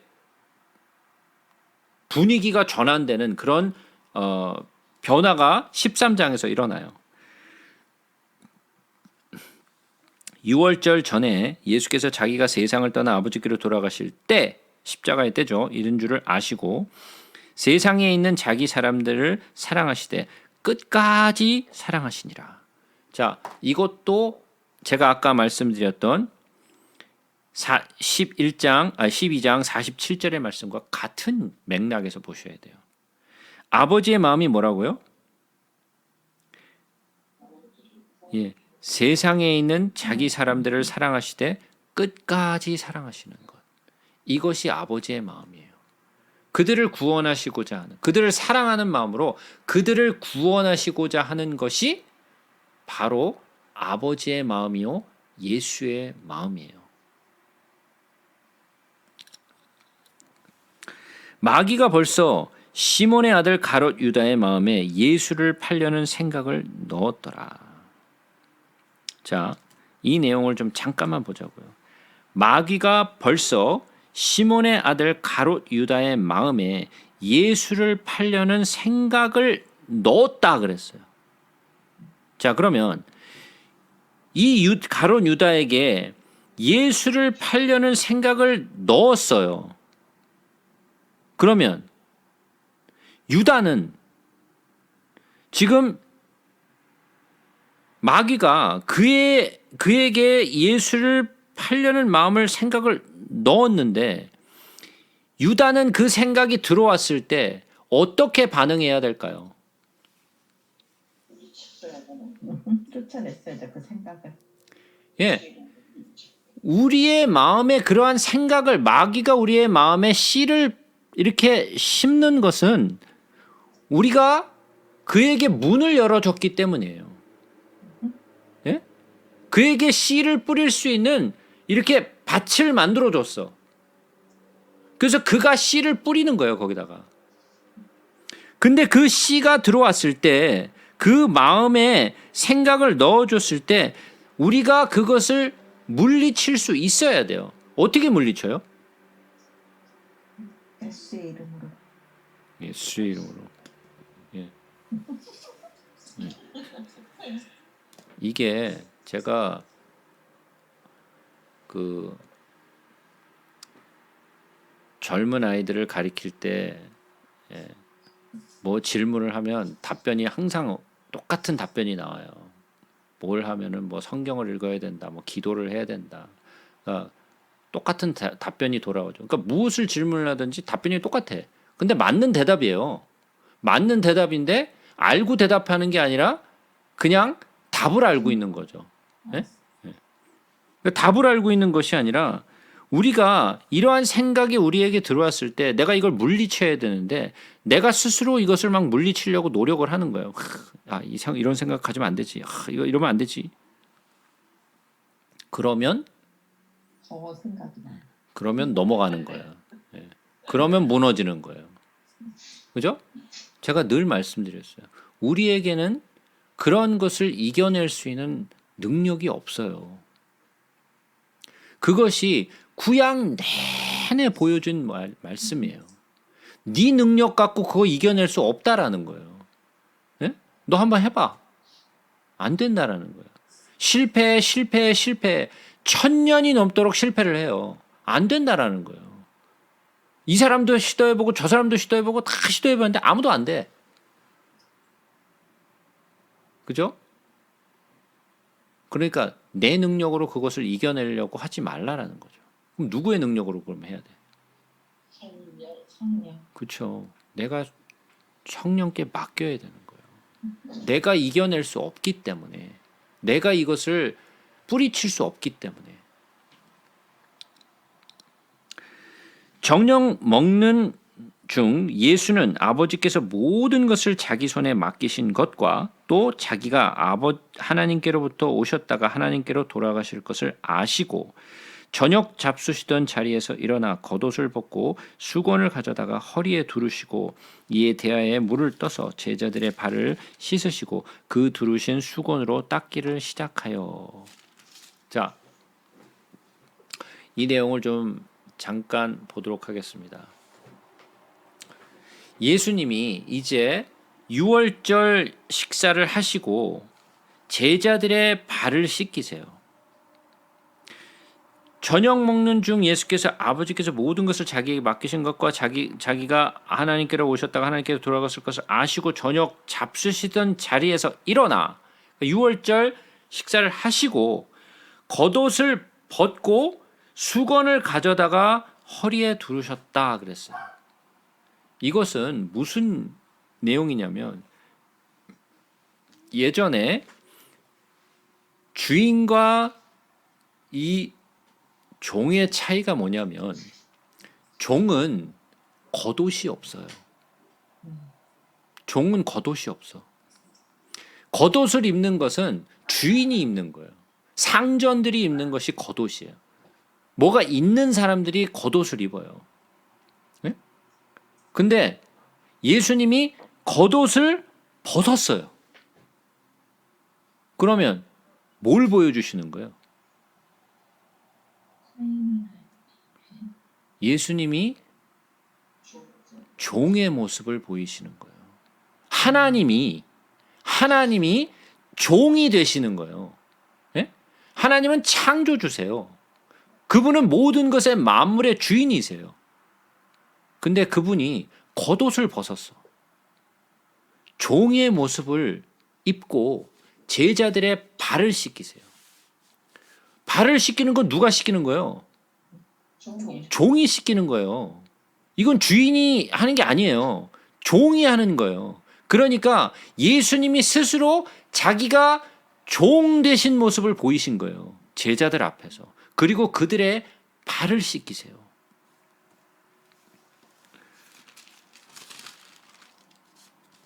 수건을 두르시고 시몬 베드로에게 이르시니 베드로가 이르되 주여 주께서 내 발을 씻기시나이까? 예수께서 대답하여 이르시되 내가 하는 것을 내가 지금은 알지 못하나 이후에는 알리라. 베드로가 이르되 내 발을 절대로 씻지 못하시리이다. 예수께서 대답하시되 내가 너를 씻어주지 아니하면 내가 나와 상관이 없느니라. 자, 이 내용은 우리가 좀 생각을 좀 해봐야 될 것 같아요. 베드로가 예수님이 갑자기 제자들의 발을 씻으시려고 하니까 아니 지금 뭐 하십니까? 예? 내 발을 어떻게 지금 씻으시려고 하십니까? 라고 얘기하죠. 베드로가 이르되 내 발을 절대로 씻지 못하시리이다 그랬어요. 근데 그 절대로라는 말에 그 뭐 넘버가 하나 붙어 있죠. 예? 풋노트가 있어요. 풋노트로 한번 내려가 보세요. 뭐라 그래요? 예? 풋노트가 없어요?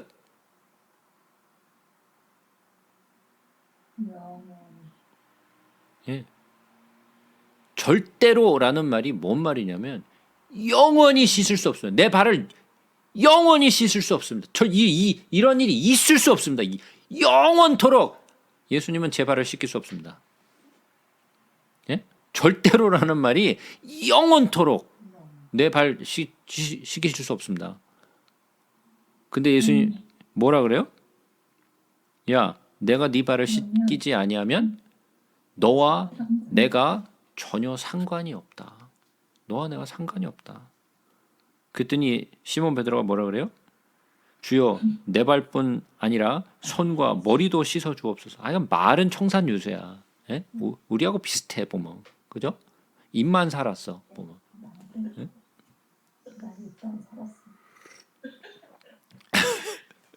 예, 입만 살아 말은 잘해, 그죠? 예. 자, 내가 너를 씻어주지 아니하면 너와 내가 상관이 없다 그랬더니 주님 내 발뿐 아니라 내 손도 머리도 다 씻겨 주옵소서. 그랬더니 예수님이 뭐라 그래요? 예수께서 이르시되 이미 목욕한 자는 발밖에 씻을 필요가 없느니라. 온몸이 깨끗하니라. 너희가 깨끗하나 다는 아니니라. 자, 그러면 목욕한 것과 발을 씻는 것의 차이가 뭐예요? 예? 목욕한 것과 발을 씻는 것의 차이가 뭐예요? 목욕은 전체적으로 다 한 거고 발은 계속 더러워질 수 있어요. 자, 목욕했다라는 것은 한 번 하는 거예요. 예? 네가 예, 매일 씻는 게 아니라 한 번 씻으면 나머지는 발만 씻으면 된다라는 이야기죠. 그러니까 이것은 단순히 그냥 우리가 손을 씻고 발을 씻고 하는 이야기가 아니죠. 그러면 이것은 육체적인 몸과 육체적인 발을 얘기하고 있는 것이 아니에요. 그죠? 뭔가를 빗대서 하시는 말씀이죠. 그것은 영적인 이야기예요.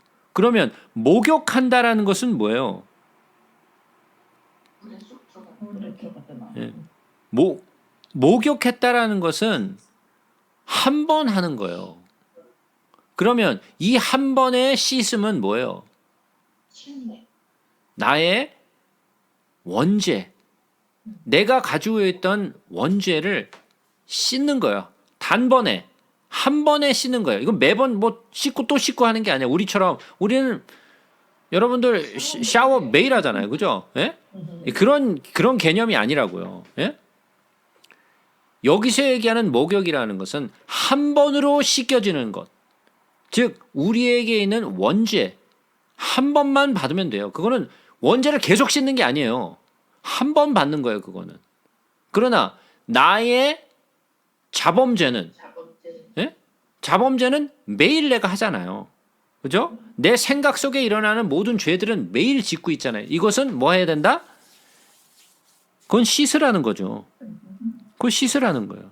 그러나 나의 원죄는 한 번에, 목욕하는 것은 한 번으로 족하다라는 거예요. 세례도 한 번 받는 거예요. 세례를 뭐 한 번 받고 두 번 받고 뭐 심심하면 또 받고 또 생각나면 또 받고 이런 게 아니라고요. 한 번 받는 거예요. 예? 이미 목욕한 자는 발밖에 씻을 필요가 없느니라. 온몸이 깨끗하니라. 그러나 너희가 깨끗하나 다는 아니니라. 그러니까 제자들에게 말씀하시는데 너희들은 깨끗한데 깨끗하지 않은 자가 있다라는 거죠. 누구 얘기죠? 예, 가롯 유다를 지칭하고 계시는 거죠. 깨끗하나 다는 아니니라. 예. 이는 자기를 팔 자가 누구인지 아심이라. 그러므로 다는 깨끗하지 아니하다 하시니라. 친절하게 이렇게 다 나와 있어, 성경에. 그들의 발을 씻으신 후에 옷을 입으시고 다시 겉옷을 입으시죠. 다시 앉아 그들에게 이르시되 내가 너에게 행한 것을 너희가 아느냐? 발을 씻기셨는데 내가 왜 이 일을 했는지 아느냐라고 물으시죠. 너희가 나를 선생이라 또는 주라 하니 너희 말이 옳도다. 내가 그러하다. 내가 주와 또는 선생이 되어 너희의 발을 씻었으니 너희도 서로 발을 씻어주는 것이 옳으니라. 그러니까 용서해 주는 것, 죄를 사해 주시는 것이 옳은 것이라는 거죠. 내가 너희에게 행한 것 같이 너희도 행하게 하려 하여 본을 보였노라. 그가 종의 자리에 내려오셔서 이 죄인들의 발을 씻기신 것은 정말 창조주가 하나님이 이 땅에 오셔서 정말 보잘것없는 이 제자들의 발을 씻기신, 정말 자기를 낮추시고 낮추신 그 예수의 모습을 보이신 거죠. 그죠? 내가 너희에게 행한 것 같이 너희도 행하게 하려 하여 본을 보였노라. 내가 진실로 진실로 너에게 이르노니 종이 주인보다 크지 못하고 보냄을 받은 자가 보낸 자보다 크지 못하다 그랬어요. 종이 주인보다 크지 못하다. 보냄을 받은 자가 보낸 자보다 크지 못하다. 자, 이 말씀은 무슨 말씀일까요?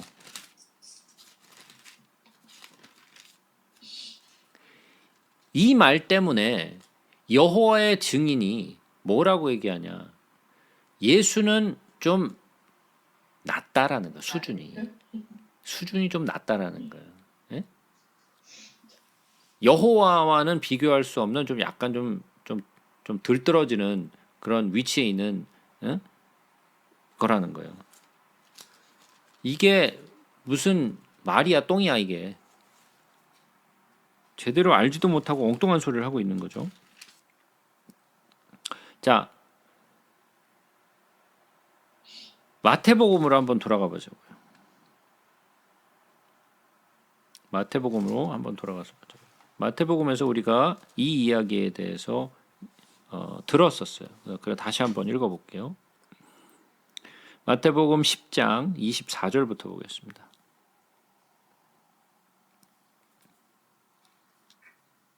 제자가 그 선생보다 또는 종이 그 상전보다 높지 못하나니 제자가 그 선생 같고 종이 그 상전 같으면 조카도다. 집주인을 바알세불이라 하였거든 하물며 그 집 사람들이랴.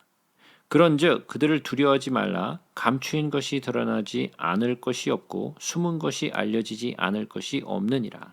내가 너에게 어두운 데서 이른 것을 광명한 데서 말하며 너희가 귓속말로 듣는 것을 집 위에서 전파하라. 몸은 죽여도 영혼은 능히 죽이지 못하는 자들을 두려워하지 말고 오직 몸과 영혼을 능히 지옥에 멸하실 수 있는 이를 두려워하라. 자, 누구를 두려워하라고요? 몸과 영혼을 능히 지옥에 멸하실 수 있는 이를 두려워하라는 거예요. 참새 2마리가 한 아사리온에 팔리지 않느냐. 그러나 너희 아버지께서 허락하지 아니하시면 그 하나도 땅에 떨어지지 아니하리라. 너희에게 머리털까지 다 세신 바 되었나니 두려워하지 말라. 너희는 많은 참새보다 귀하니라. 누구든지 사람 앞에서 나를 시인하면 나도 하늘에 계신 내 아버지 앞에서 그를 시인할 것이요 누구든지 사람 앞에서 나를 부인하면 나도 하늘에 계신 내 아버지 앞에서 그를 부인하리라. 이게 지금 우리가 요한복음에서 보셨던 그 말씀, 그 말에 대한 조금 더 보충 내용들이 있는 거죠. 예? 이 요한복음에 기록되지 않는 내용이 이 마태복음 속에 있는 거예요. 주를 사랑하라는 거죠. 내가 주께서 우리를 사랑한 것처럼, 그죠? 내가 다시 요한복음으로 돌아옵니다. 13장 14절. 내가 주와 또는 선생이 되어 너의 발을 씻었으니 너희도 서로 발을 씻어주는 것이 옳으니라. 내가 너에게 행한 것 같이 너희도 행하게 하려 하여 본을 보였노라. 내가 진실로 너에게 이르노니 종이 주인보다 크지 못하고 보냄을 받은 자가 보낸 자보다 크지 못하니 너희가 이것을 알고 행하면 복이 있으리라. 내가 너희 모두를 가리켜 말하는 것이 아니니라. 나는 내가 택한 자들이 누구인지 알미라. 자, 요 말씀을 잠깐 볼게요.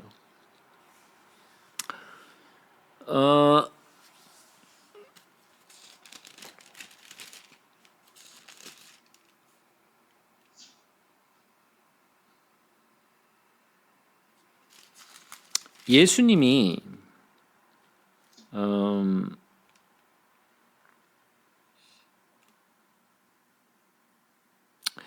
이 땅에 오셔서 믿는 자들을 구원하시죠.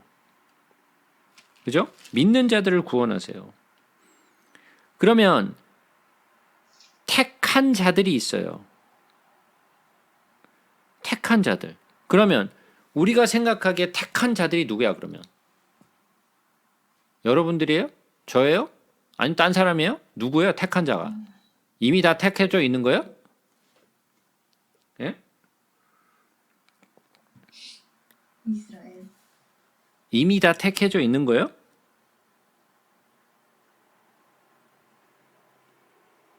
나는 내가 예? 택하는 이스라엘 민족 아니에요? 나는 내가 택한 자들이 누구인지를 알미라. 하나님이 이미 택하신 거예요? 다 택해서 우리는 뭐 어떻게 발버둥 쳐도 안 되는 거예요?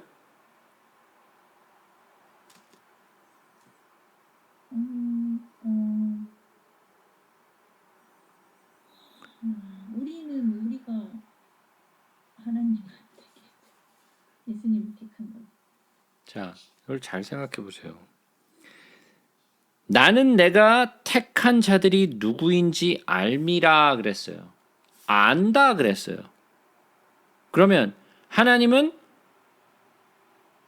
처음과 끝을 함께 보시는 분이죠.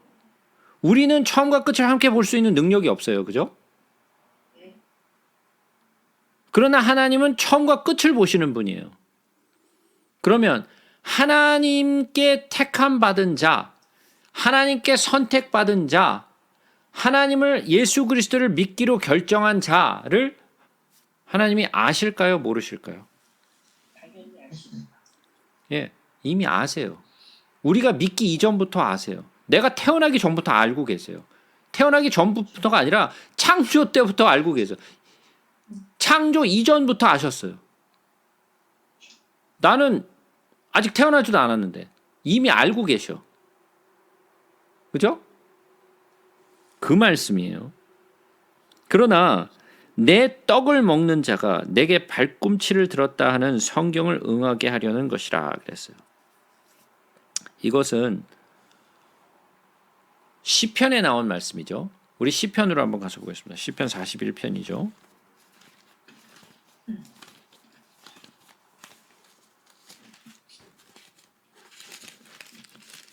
시편 41편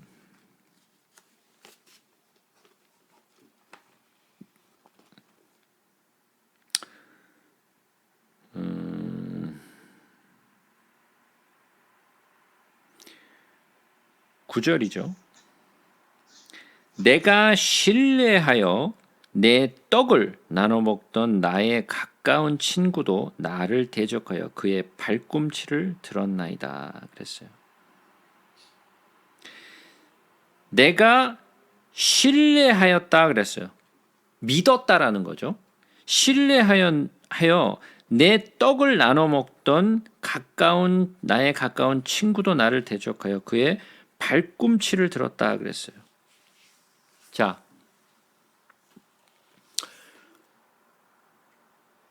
이 말씀과 뭐가 좀 생각이 나시나요? 창세기에서 저기 뭐야 이브가 저기 했을 때 하나님께서 야곱이 발꿈치를 잡고 태어났죠. 예. 발꿈치를 상하게 예. 창세에 가시면 뱀에게 했던 말씀이 있죠. 뭐라고 말씀하셨죠? 여자의 후손을 머리를 뺏고 너는 발꿈치를 상하게 너는 그의 발꿈치를 상하게 할 것이라 그랬어요. 그죠? 그의 발꿈치를 상하게 할 것이라. 그러면 이 발꿈치를 상하게 하는 자, 그리고 또 이러한 비슷한 말이 또 있죠.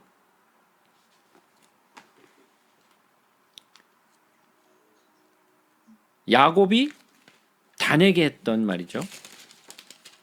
단에게 뭐라고 얘기했죠?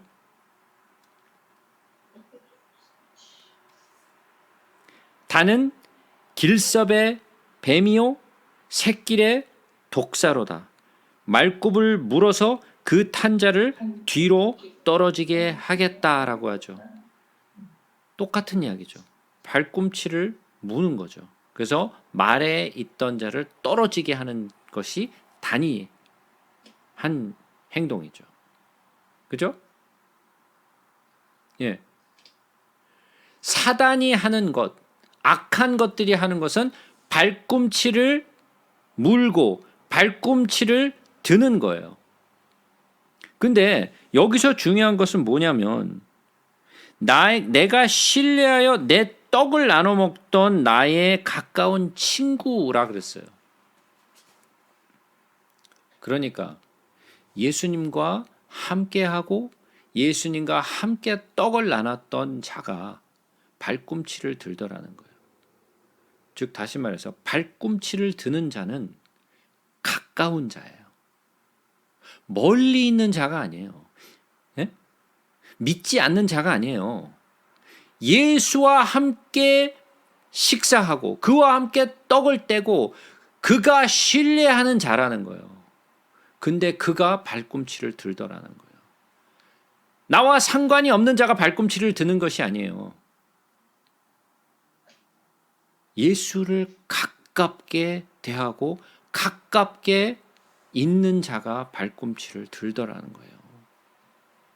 자, 그러면 이 발꿈치를 무는 자가 교회 바깥에 있을까요? 아니면 교회 안에 있을까요? 안에 있어요. 교회 안에 있어요. 교회 바깥에 있는 자는 예수의 발꿈치를 물지 않아요. 함께 떡을 먹고 예수와 함께 떡을 먹고 예수와 함께 한 자 가운데 발꿈치를 무는 자가 있다라는 거예요. 그래서 마태복음 7장에도 그런 이야기가 나오죠. 예수님, 우리가 함께 주님과 함께 말씀을 듣고 우리가 함께 식사하고 우리가 당신의 이름으로 귀신을 쫓지 않았습니까? 그 무리와 함께 다니면서 함께 행했다라는 거죠. 근데 예수님은 그를 모른대. 그죠? 이거는 예수님을 따라다니지 않던 사람들 얘기가 아니에요.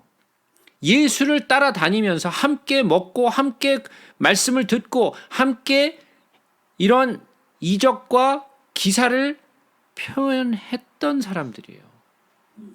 더 무서운 건 뭔지 아세요? 이 성경을 보시게 되면 이 사복음서에서 우리가 마태, 마가, 누가, 요한을 보시면서 많은 사람들이 예수를 따랐던 사람들이 떠났어요. 예수를. 이거 어려워서 이거 어디 믿겠냐? 그러고 떠났어요. 많은 사람들이 떠났어요. 그래서 예수님 물으셨죠. 너희들도 떠나겠느냐? 라고 물으셨어요. 그랬더니 주님, 당신의 영생의 말씀이 있사오니 우리가 어디로 가겠습니까? 라고 얘기하죠. 그죠? 제자들이 떠나지 않았어요. 많은 사람들이 떠났는데 제자들은 끝까지 있었어요. 언제까지? 예수님이 십자가 지시기 바로 전까지 예수를 버리지 않고 끝까지 따라왔어요. 자, 그러면 많은 사람들이 떠나갈 때는 안 떠나가고 끝까지 인내하면서 예수를 끝까지 쫓아다녀. 그렇다라는 말은 이 제자들은 예수님이 하셨던 기사와 표적들을 보고 자기들도 그것들을 행하고 또 전대와 그리고 또 둘씩 다니면서 귀신을 쫓고 많은 그런 이적들을 나타냈어요. 그죠? 아니 이런 거 다 했는데 이런 것 끝까지 다 하고 견뎠는데 끝까지 버텼는데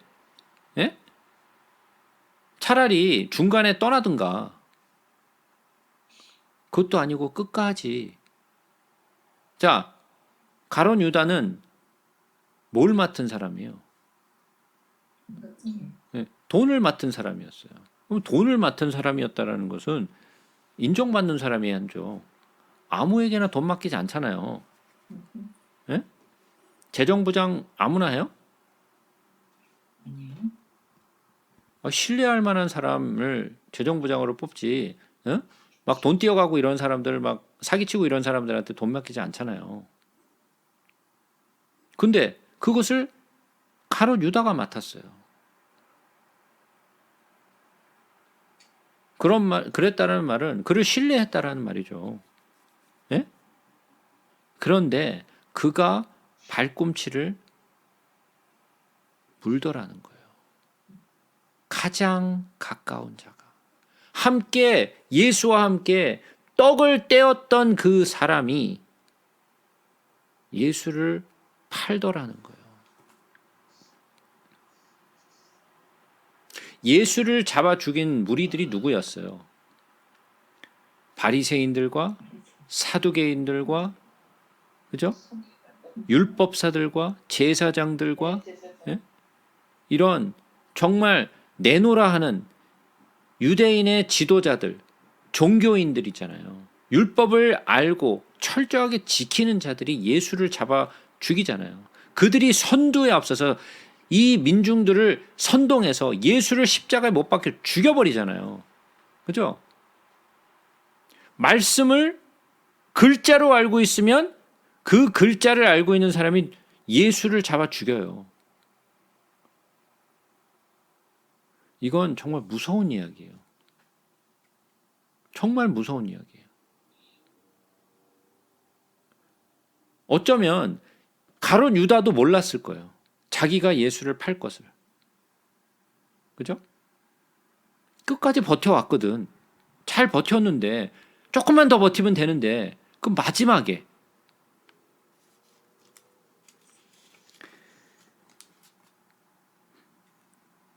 10절 봅니다. 그러하오나 주 여호와여 내게 은혜를 베푸시고 나를 일으키사 내가 그들에게 보응하게 하소서. 이로써 내 원수가 나를 이기지 못하오니 주께서 나를 기뻐하시는 줄을 내가 알았나이다.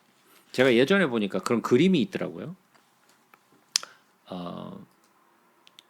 어떤 그림이냐면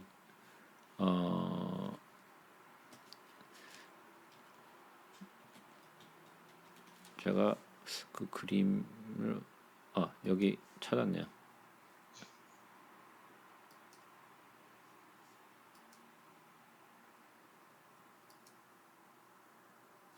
네, 저 그림을 한번 보여드릴게요. 이런 그림 보신 적 있으세요? 네? 처음 봐요. 처음 봐요? 네. 이 그림에 대해서 어떻게 생각하세요? 아니 어디 감히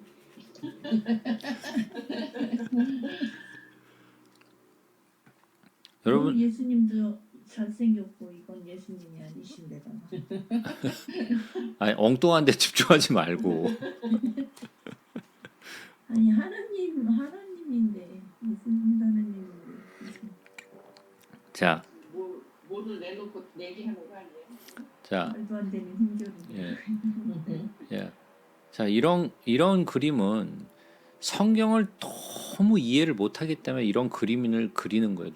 누가 그렸는지 모르겠지만 성경을 너무 이해를 못하는 사람이 그린 거예요. 이거는 무슨 말이냐면 예수님이 좀 전에 뭐라 그러셨죠?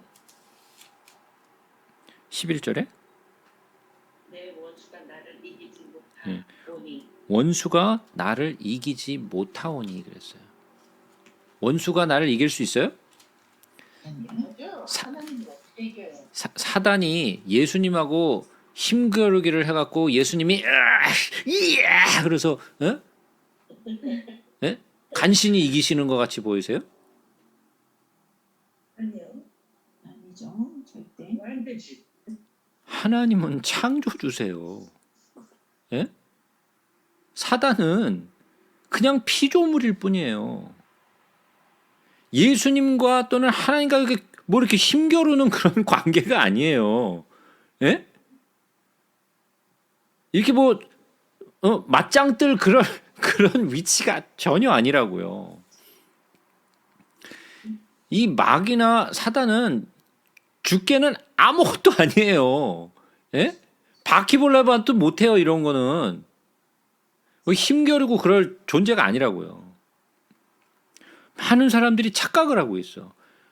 하나님과 이런 마귀가 막 힘겨루기를 해서 막 서로 막 밀고 당기고 막 전혀 아니에요. 전혀 아니에요. 자, 다시 돌아옵니다. 요한복음으로.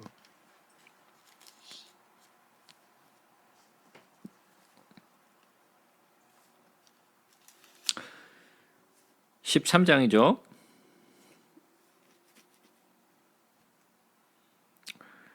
지금부터 19절입니다. 지금부터 일이 일어나기 전에 미리 너희에게 일러둠은 일이 일어날 때에 내가 그인 줄 너희가 믿게 하려 함이리라. 자, 이미 말해 놓는 거죠. 예? 발꿈치를 들을 것이다. 지금 가롯 유다에 대해서 이미 말씀하고 계세요. 자, 그러면 이 순간에 가롯 유다가 이미 팔 것을 결정했을까요?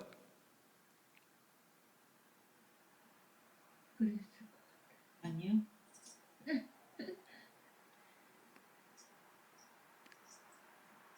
예. 생각을 넣었다 그랬죠. 아니, 생각을 넣었다 그랬지 결정을 한 건 아니죠. 그 결정을 언제 했는지 아세요? 저기 예수님이 가서 한 일을 쉽게 하다. 예. 자, 27절에 보시면 나와 있죠. 뭐라 그래요? 조각을 받은 후 곧 사탄이 그 속에 들어간지라. 그러니까 지금 예수님이 이 말씀을 하셨을 때는 가롯 유다가 결정을 한 게 아니에요. 네? 아직 결정 안 했어요. 지금 막 생각이 막 5만 가지 생각이 지금 왔다 갔다 하고 있는 그런 순간이지 결정을 한 게 아니에요. 근데 예수님이 이 말씀을 미리 하시는 거야. 예? 허락을 하셨네. 미리 발꿈치를 들 것이다. 그러니까 가롯 유다가 뜨끔했겠죠. 예? 근데 아직까지도 결정을 안 하고 있었을 때예요. 근데 이미 예수님이 말씀하시기를 그 발꿈치를 들 자가 있다라고 얘기하니까 얼마나 깜짝 놀랐겠어요. 그러면서 예수님이 말씀하시는 게 지금부터 일이 일어나기 전에 그 일이 있기 전에 미리 너희에게 일러두면 일이 일어날 때 내가 그인 줄을 너희가 믿게 하려 함이라. 너희가 이제 그것을 볼 거라는 거죠. 내가 진실로 너희에게 이르노니 내가 보낸 자를 영접하는 자는 나를 영접하는 것이요 나를 영접하는 자는 나를 보내신 이를 영접하는 것이니라. 이거 아까 하신 말씀과 똑같은 이야기죠. 뭐 어떤 말? 나를 믿는 자는 아버지를 믿는 것이요 예, 나를 본 자는 아버지를 본 자라. 예? 똑같은 이야기죠. 나를 영접하는 자는 아버지를 영접하고 예? 나를 보내신 이를 영접한다는 것이죠.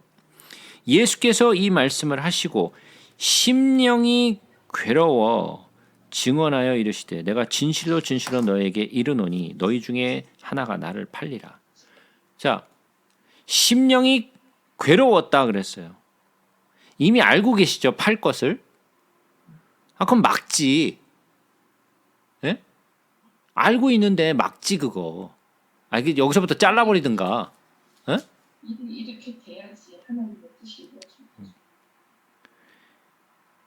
아버지께서 예수를 십자가에 못 박을 것을 결정하시고 예수님은 오실 때부터 자기가 십자가에 못 박힐 것을 아셨죠. 예? 발꿈치를 들 자가 누구라는 것도 이미 아셨어요. 근데 예수님이 안 막아. 알고 있는데. 나 같으면 막았을 것 같아. 나 같으면 잘라버리고 걔가 모를 때 딴 동네로 가는 거야.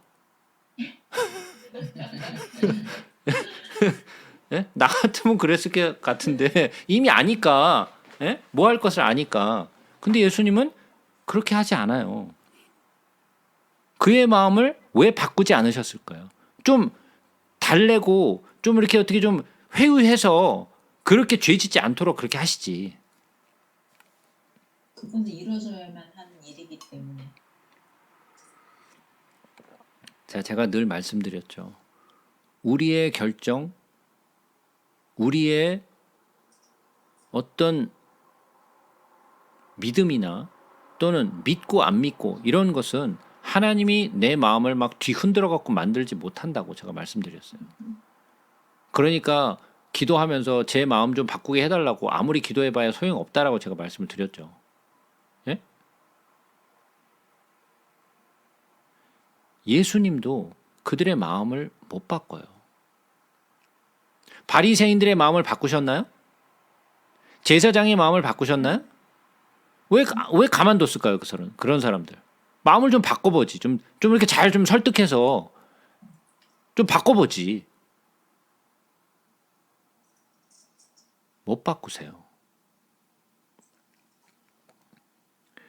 심령이 괴로웠어요. 그래서 예수님의 심령이 괴로웠어. 왜? 그가 팔 것을 알았기 때문에. 그리고 그것이 그렇게 될 것을 아시기 때문에. 마음이 아팠어요. 알고 있어서 마음이 많이 아프셨어요. 심령이 괴롭다라는 것은 그의 spirit이, 그의 영이 괴로웠다라는 뜻이에요. 제자들이 서로 보며 누구에게 대하여 말씀하시는지 의심하더라.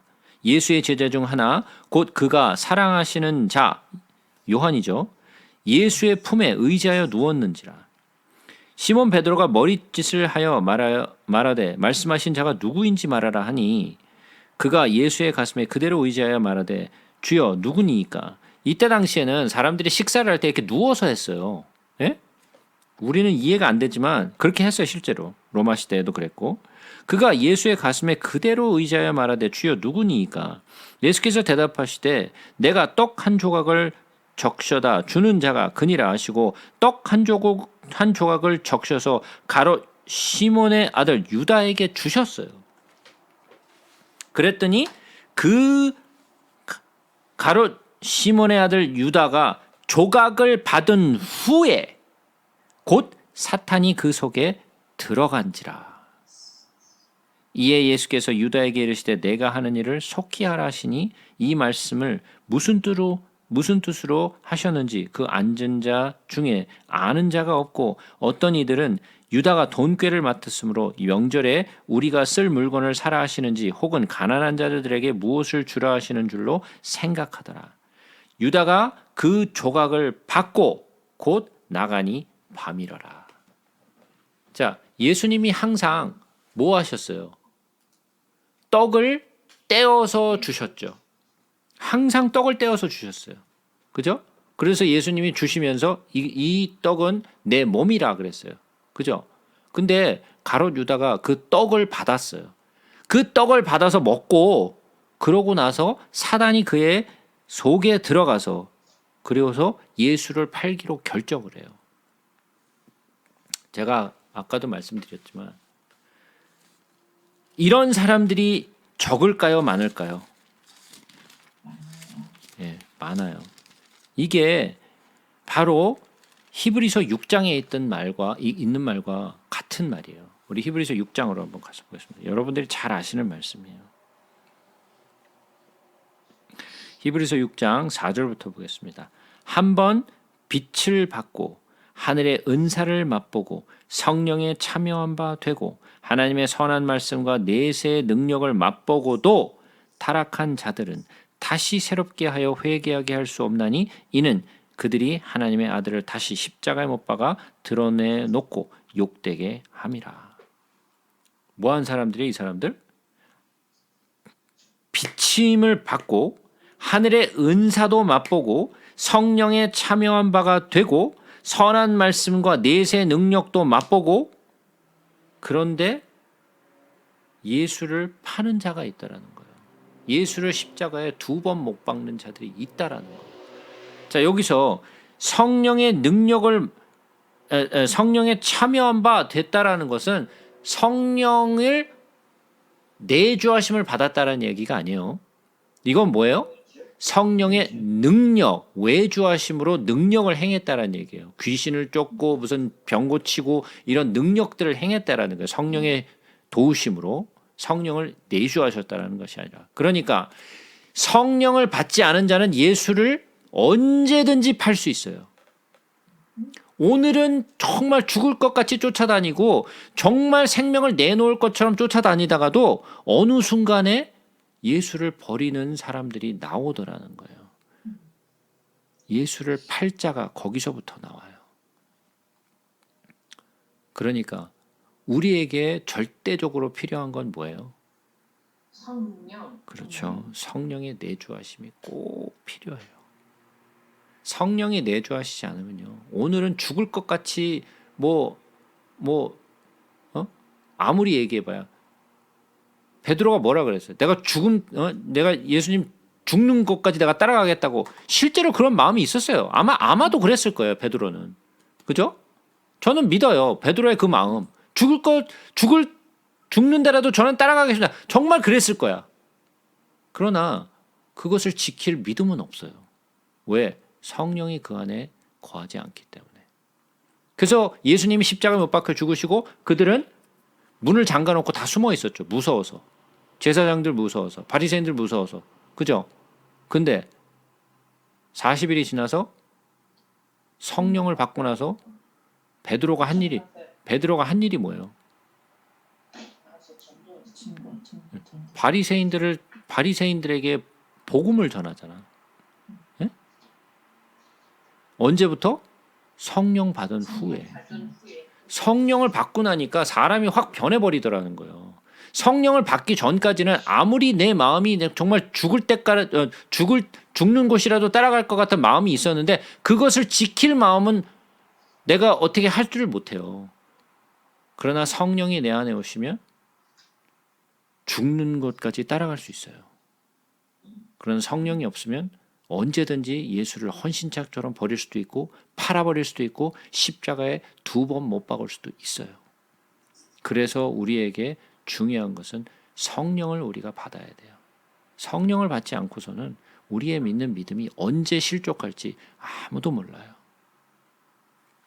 그래서 여러분들도 정말 예수를 버리지 않는, 정말 성령이 내 안에 거하셔서 성령의 능력으로 내가 이 시험들을 이겨낼 수 있는 사람들이 되셨으면 참 좋겠어요.